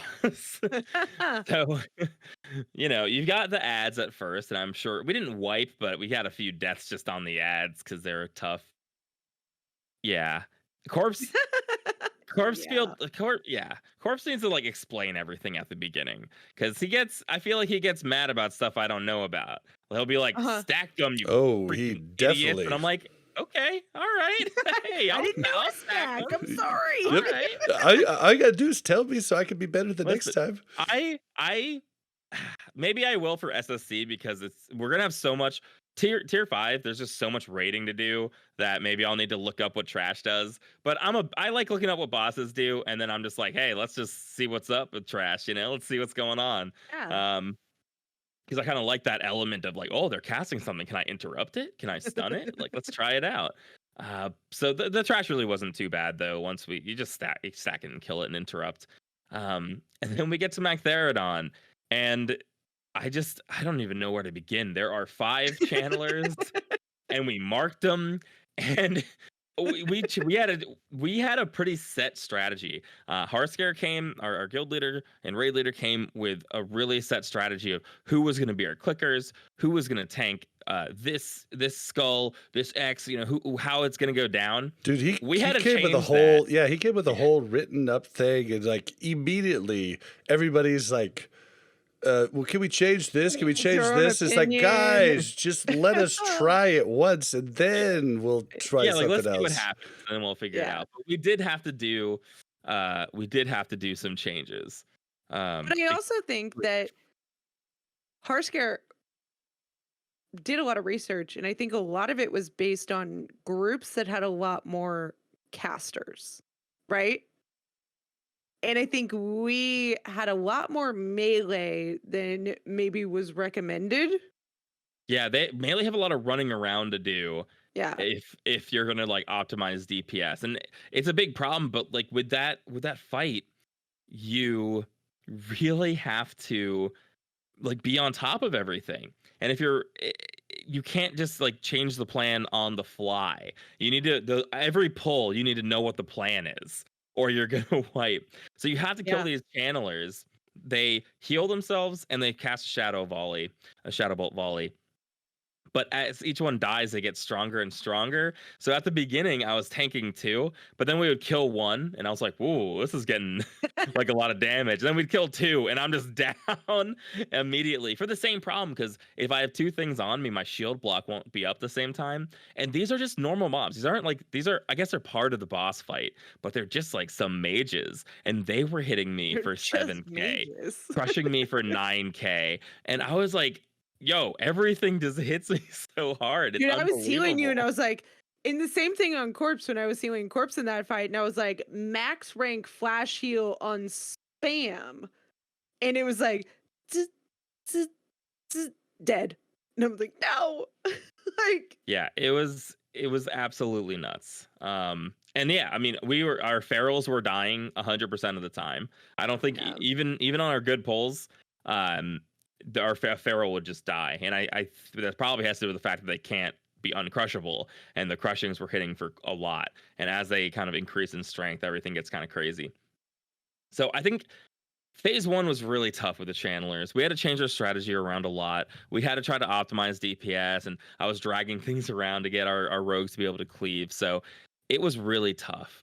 We wiped 9 times on Mike Theradon. And the 9th time, before the 9th time, we had 1 pull left, and I was like, wow, we are never gonna kill Magtheridon. We never even had a real phase 2. We got to Magtheridon like coming out, but we like didn't have all the channelers down, and we just We got were to already. Magtheridon with like 10 people. Yeah, it was You horrible. know? And like Yeah. 2 summoners still up, or 1 summoner still up. Yeah. So it was horrible. But on the last attempt, everyone got it together for phase 1. We feel like we optimized our DPS pretty good. We had a good strategy of me picking up Magtheridon. Well, okay, so how, like, tell people, because we had like a heavy melee stack, so a lot of the melee had a good idea to group the. We did talk about that. Okay, sorry, I was answering chat, so my bad. Yeah, well, the big thing is that we were just running. We had our X and Skull that one person was tanking, and then one Skull would die because they can heal each other. You don't want to stack everything together, and there's a volley which will kill everybody, that you have to interrupt. So what we would do is, as soon as one would die, another tank could bring over that other one, so we could still cleave them down, but we were mitigating the effect of like a ton of volleys coming out. We were mitigating the effect of them healing each other a lot. So some of them would be out of range. Once one went down, we'd run another one over so that the cleave would work. And that's kind of how we optimized our DPS for that night, where we're still so undergeared for this content. But once we kind of got that down, I guess actually the biggest problem was the Infernals. That was our really, really big problem, is constantly Infernals are being summoned that will just beat people down, and they're unkillable. They've got 2 million health or something like that. Usually the healers. Yeah, and if a healer dies, it's just, it's not good. It's not like 40 man where you're bringing like a lot of extra healers. 1 or 2 healers down is really bad. Yeah, and I will take the blunt of this. Yes, I know there was an infernal on me at points, and I had a fear. I was just not So in the mindset in a raid boss fight to fear mobs. So one suggestion I do have for you, Yip, because you're an officer and you can like actually effect change. I do think that white protection, like soul stones, were considered white protection in classic because that's all you Yeah, but we needed should it use for. them actively. I think warlocks should be told not to use it until before a poll that we think we're gonna do, and then specifically say, like the raid leader say, I want a soul stone on so and so, I want a soul stone on so and so, because it's an extra life, and I really think that would help a lot because I was putting my soul stone up a lot, but it was just white protection on a boss that takes a few seconds. Well, I mean, a minute and a half to walk back to. White protection really isn't important there. Important in Crusade, not important there. And so I think that should be something you guys should really be like. You guys should really take control of. Yeah, no, I totally agree. And we at the end we're doing some of it where like depending on the fight, like if the mobs are tauntable, like the Chandlers are at the beginning, it is good to have tank soulstone because Yep. we were getting beat down. We can pop back up and taunt and save the run. But oftentimes, if healers are going to be dying, it's because multiple tanks are dead, and then it's sort of a wipe anyway. But I totally agree that actively using them, basically like a shaman onk, and people were hesitant to use it. Shaman, we'd be like, "Yo, battle res this shaman," and they'd be like, "Do you want me to onk?" And it's like, "Yes." Well, we and want you The to same thing onk. with And me. If I had a something soul stone, I for- was like, should I soulstone? so Yeah. Like, So like something for the locks too to remember is I came in with 30 soul shards, and by the end, if like I was down to 5 when we did our last Wow. push. Me and Harry Daughters were gonna have to switch to fire because we needed to summon, the imp to sacrifice for fire damage. Like, we should really impress on the locks that you need to come with 30 plus shards. Like, I've already taken steps to like have shards ready for raid in my bank, and I just swap bags. I have a 28 slot bag, Smart. in there. I think that's Yeah. something we should really impress on locks because there's a lot of times locks would come to classic raids without shards. It wasn't a big deal, but on these, Yeah. especially Groll and Mag, there's not a lot of trash to build shards up on. So yeah. it's something we should impress on them too. Yeah, no, yeah. There's so many things like that where things are different, and you really can't come in with a classic vanilla mindset. Things are very different, and the bosses are hard. um, Yeah. so we finally figured it out. We had everybody using their forms of CC to make sure that they could live, whether they're stunning the Infernals, fearing the Infernals, until Warlocks could do their super long fear or banish them. And they only last 60 seconds, so you don't have to kill them. They just have to exist for 60 seconds, and then they disappear. Finally, we have a real attempt at Magtheridon with only 2 people dead. One of them being Harscare, which at first I was like, oh, we got to get Harscare up immediately. But I think him being dead helped with like reading which Right. people needed to click, because he could calmly look at the field of who was alive and who was dead and make sure people were ready to click on the cube so that they could interrupt the blast nova. This is why lots of mythic raid teams have a raid leader that's not even raiding. Yeah, they got the 21st member to coach them to in-game lead, but out of game lead. So it was really crazy how well it went.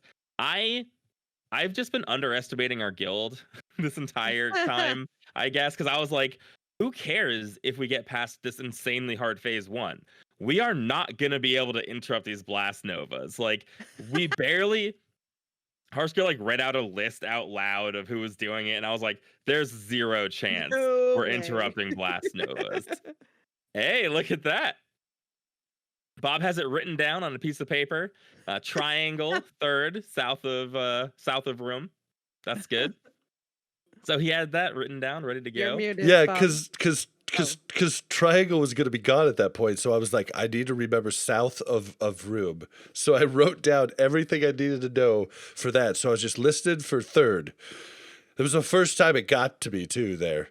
Very smart. Very smart. But actually, we interrupted all of the Blast Novas. We did such an insanely good job that they were interrupted. So you can interrupt them after he starts casting it as well too. But we were interrupting them before even the first one came out. And I really thought we had it. I really thought we did. I did too. Dude, we got up to like what, 22? Oh, we got up to 30? Like 20, 28 maybe. 24%. When I was looking at logs, it said 24%. So we got them past the 30%. Some people have been seeing that the Blast Nova is just like spamming and there's nothing they can do.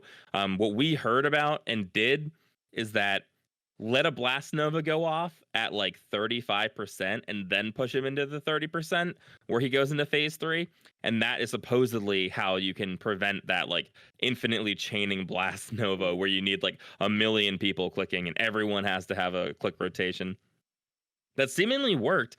I honestly, like, it just was so much damage. We ended up dying, I think, right? Like, that's really just what it came down to, is I ended up dying, and then he goes around beating everybody. And I think we just weren't expecting to get past that phase, and the healers were like, oh, okay. And then it's like, oh, crap. There's, we dude, gotta heal we're sitting him. there. You know, like... We're sitting there going, I was like, oh, shit. Yeah, like, we're doing it. When we had him to 50%, I was like, we're doing it. I was like, oh, my God. Third group's coming up. Okay. Yeah, it was insane. And so I like ran to my spot early because Harskar was like, get to your spot early. And like something I saw Harry Dodders do on the 4th time that I didn't think about. Like when I did mine, I went and stood on the platform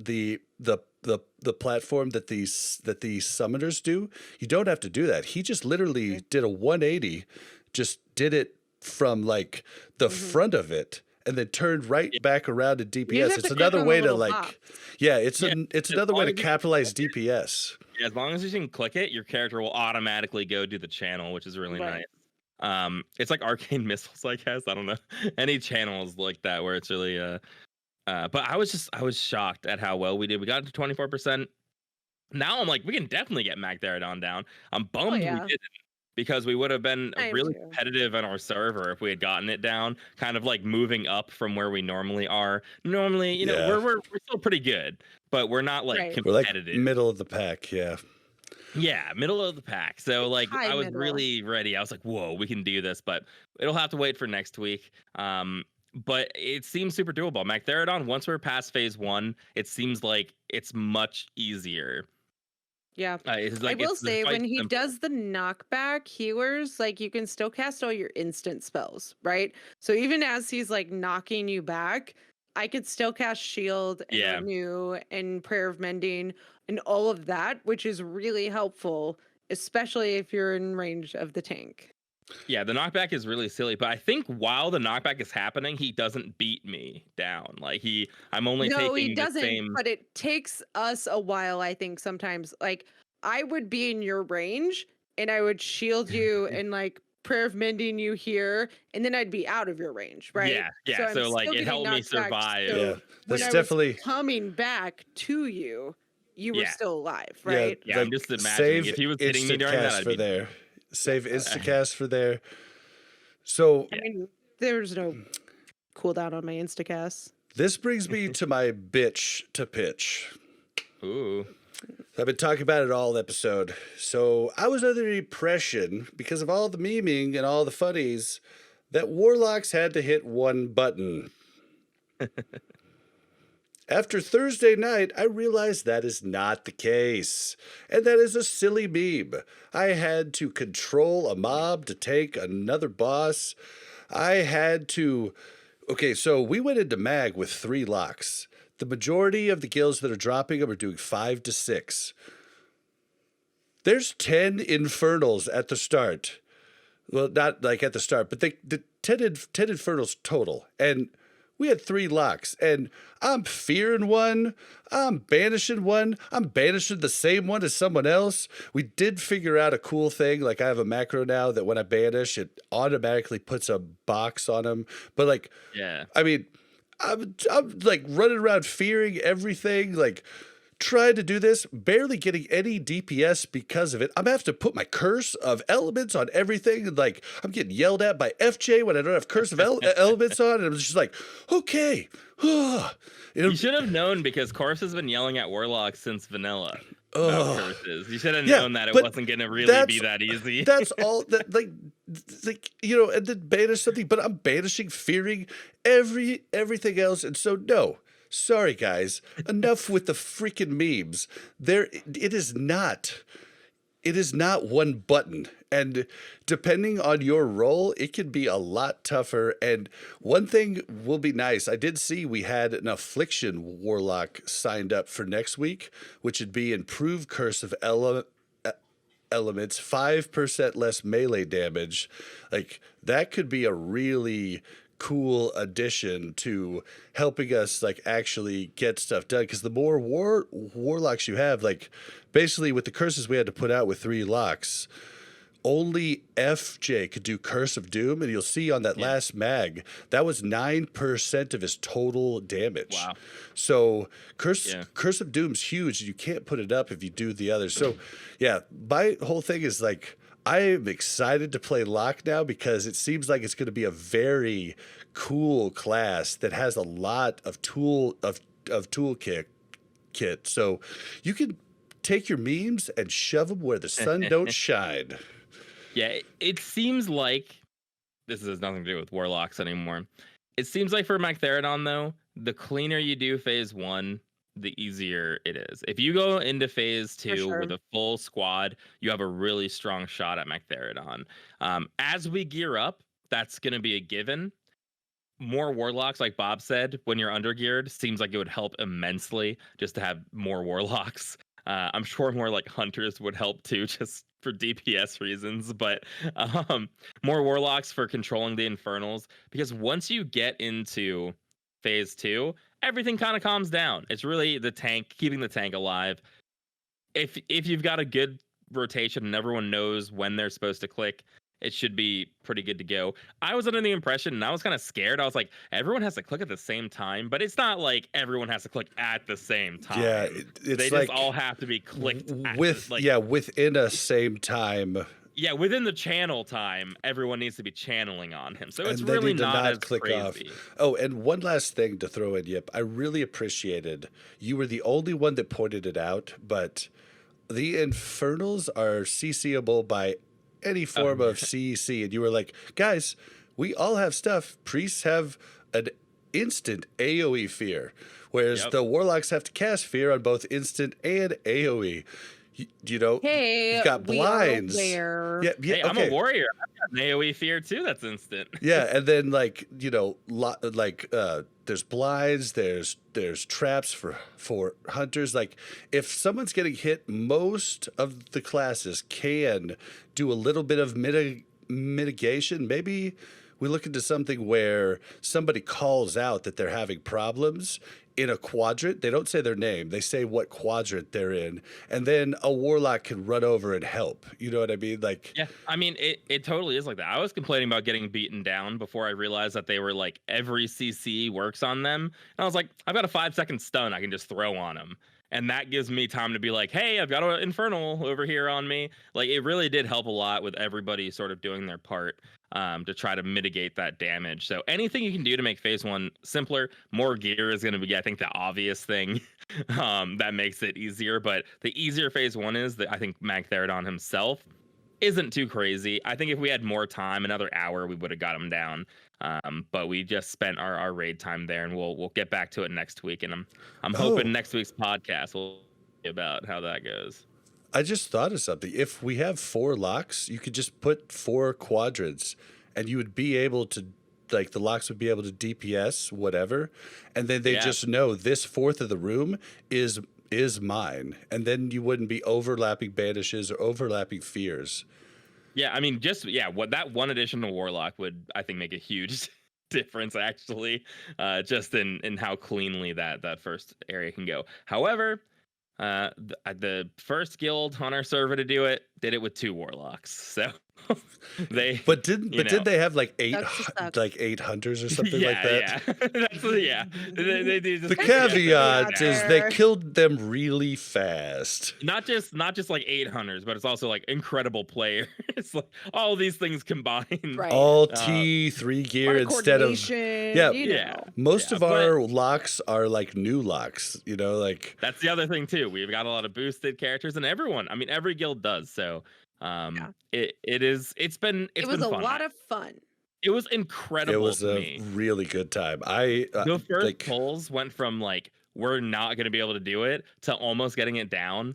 That is the raid progression that I've been like searching for that I didn't feel like Dude. existed in Classic. these are the types of raids that make me not want to drink. I didn't drink Yeah, the that's how entire you know week, they're and I good, loved it. okay? So, like, it was challenging. I was like concentrating. Like it was good. Whereas classic, I was like, oh, molten core and BWL tonight. Papa Brewski, you know, like I think we should all really be thankful that they gated T5. That Oh, there Yes. could be such an ungodly amount of content to be doing right now that Yeah. I just can't even imagine. I don't feel overwhelmed, but I feel like there is a lot to do, and Mhm. you don't have to do everything, but if you're really trying to push it, like you have stuff to go do, as Right. opposed to class where it's like, oh, I can't get any gear because I'm not in raid right now. Yep. Right. the bottom line is we're having a good freaking time, and we hope We you are. are too. We hope you are too. But we have went long. This might turn out to be the longest Oh. episode ever because I'm not cutting a piece of it because the whole entire thing was great. After last week's Slap Happy episode, I think this was wonderful. But we do have one important thing left, and that is the add-on of the week. So this week, the add-on of the week, you might have seen it on a couple different YouTubes. I saw it on Wow Curious, classic Wow Curious YouTube, and then I tried it out because, you know, I'm bored sometimes when Mel's working and I want to do something without her, but I can't do the quests. And I found LFG Group Bulletin Board. That's different words. If you just search LFG space group, you're gonna find it. But we'll have the link in the show notes. This thing is amazing. It's not perfect for sure, but if you've been trying to find a group in looking for group channel, you know it will make your eyes go cross-eyed, and it's all you can do. You can't do anything else. But with this tool, you can parse out the different information. You can pull up a window and you can tell it, I just want to see stuff for Caverns of Time, Durnhold, and Caverns of Time BM. And it will parse it out and show you their post for just that. And it's just a simple thing where it's searching for the Words. well, the acronyms or keywords used, because most people use acronyms for the dungeons. There's problems with like Sethic halls and Shattered halls, but for the most part, it is a really clean tool that allows you to do other things while you're watching for the group that you want. And so I can't recommend this more. And it's not going to get banned by Blizzard because all it's doing is just parsing out chats. And it doesn't just look at looking for group. It looks at anything you tell it to, general, like any extra group that you have. Maybe your guild has a looking for group channel. You could add any of them to it.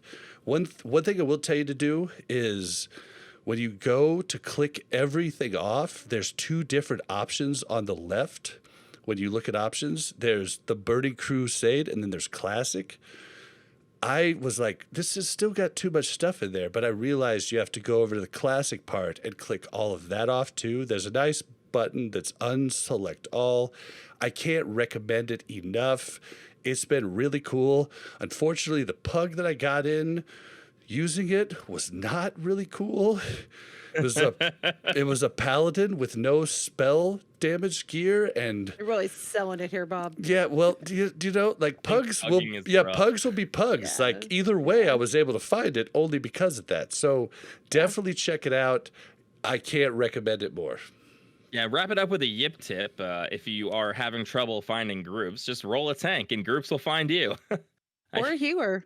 True. I'm pushing people away left and right. Get out of here. I Yeah. don't want to do heroics with you. Tank is always the one that everybody's like. I did have the looking for group tool, and I'm a DPS, so it's hard. You have to be like quick, and I'm looking at it. It's like need tank ready to go. Need tank ready to go. Need tank ready to go. Need tank ready to go. We actually did a pug run. Yesterday with a DPS warrior just because we couldn't find. Luckily, he outgeared Durnhold, so it wasn't that bad. But it's just like, Yeah. I mean, you're just like you Yeah, gotta dude, take what gotta you do get. it. Yeah, Yeah, it's better than waiting. I mean, it's a problem for WoW forever. When a Mhm. raid takes 3 tanks and more of every other class, Yep. you're just gonna have less It's the tanks. way it is. yep. But for all you right. warriors out there leveling up, I will tell you, I've had no problem soloing a dozen or 2 dozen quests in Hellfire. I am tier 3, but still.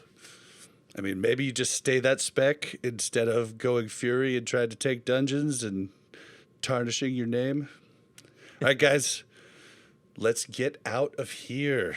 Oh, it's been a good and long show, but don't forget to follow us on Twitter at WC Reloaded. You can also follow the Mash Those Buttons Network at the Mash Network. If you want to send us something a little bit longer, WCRpodcast@gmail.com.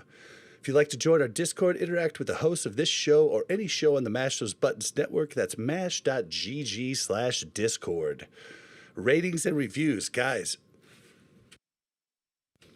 it is the 3rd week without reviews. I'm actually begging you now. This is the longest drought we've had since starting the podcast.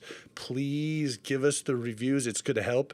It's crazy because we've actually hit the highest on iTunes that we have throughout the entirety of the pod. This week we hit 74 on the top 200 iTunes gaming podcasts. It's the highest we've ever been, but we need the reviews to keep growing. So please help us. Take some time. You know, we've had a couple stars thrown in there, but give us your review. We love reading them on the show, and just please. Yeah, plus Beg you don't it. want to have to hear Bob beg every week. Let's come on, let's get it rolling. Let's just- Whine Yep, and cry. Let's get a sign up sheet. Take it. You guys can take turns leaving reviews so Bob can sleep at night. Oh, man. All right. So, yeah, the other way you can help the pod is just tell other people about the pod. And, yeah, where can we find you, Mel? You can find me on Twitter at Mel Overwatch. I still don't think I can change that, but You can. Whatever. I'll show you tomorrow. Because No, it's tonight fine. we've got to get like our tank is waiting for us now. We have to get revered in a few things. So sounds miserable. Or you can find me on White Main at Mel Arena. At Melorina. At Mel Arena. Not really. and Ryan, where can we find you, brother? Hello, you can find me on Twitter at Cognitive Pit or on YouTube at Cognitive Pit also. YouTube.com/Cognitive Pit. I have stopped uploading, but go there Maybe. anyway. Dude, I mean, I think it'd be kind of fun for you to do your druid workup. Like, I mean, maybe Yeah. even like 5 runs of what's it called, or of oh my god, my crypt stealth runs. or something like that. There will be more to come. I have, other than raiding, like I said, I barely even had time in WoW because of all this. I had to move to bingos so that I didn't have to move to bingos. That sounds like I'm desperate on the doorstep of bingo. Please, I'll let you into raid. I'll give you a raid spot. Just let me live in your basement. But a lot of real life stuff. But yeah, I will be uploading there again very soon. Awesome. All right, and you can find me on Twitter at Blazin_Bob. That's BLAZZIN_BOB. I still haven't started streaming again yet. There's just so much going on, and I'm literally sitting there sometimes for like 10 minutes just looking at something and trying to figure out and like Googling and going back and Googling and then running to the auction house and then ghetto hearthing back. And then you don't want to watch that. So I'll be back to streaming our raids probably this week or the week after, I could actually promise. But this week, maybe. So that's twitch.tv/BlazinBob. Let's get out of here, guys. Farewell. Travelers. That's what I say now to end podcasts. No, you should say bye. Bye. For the Alliance.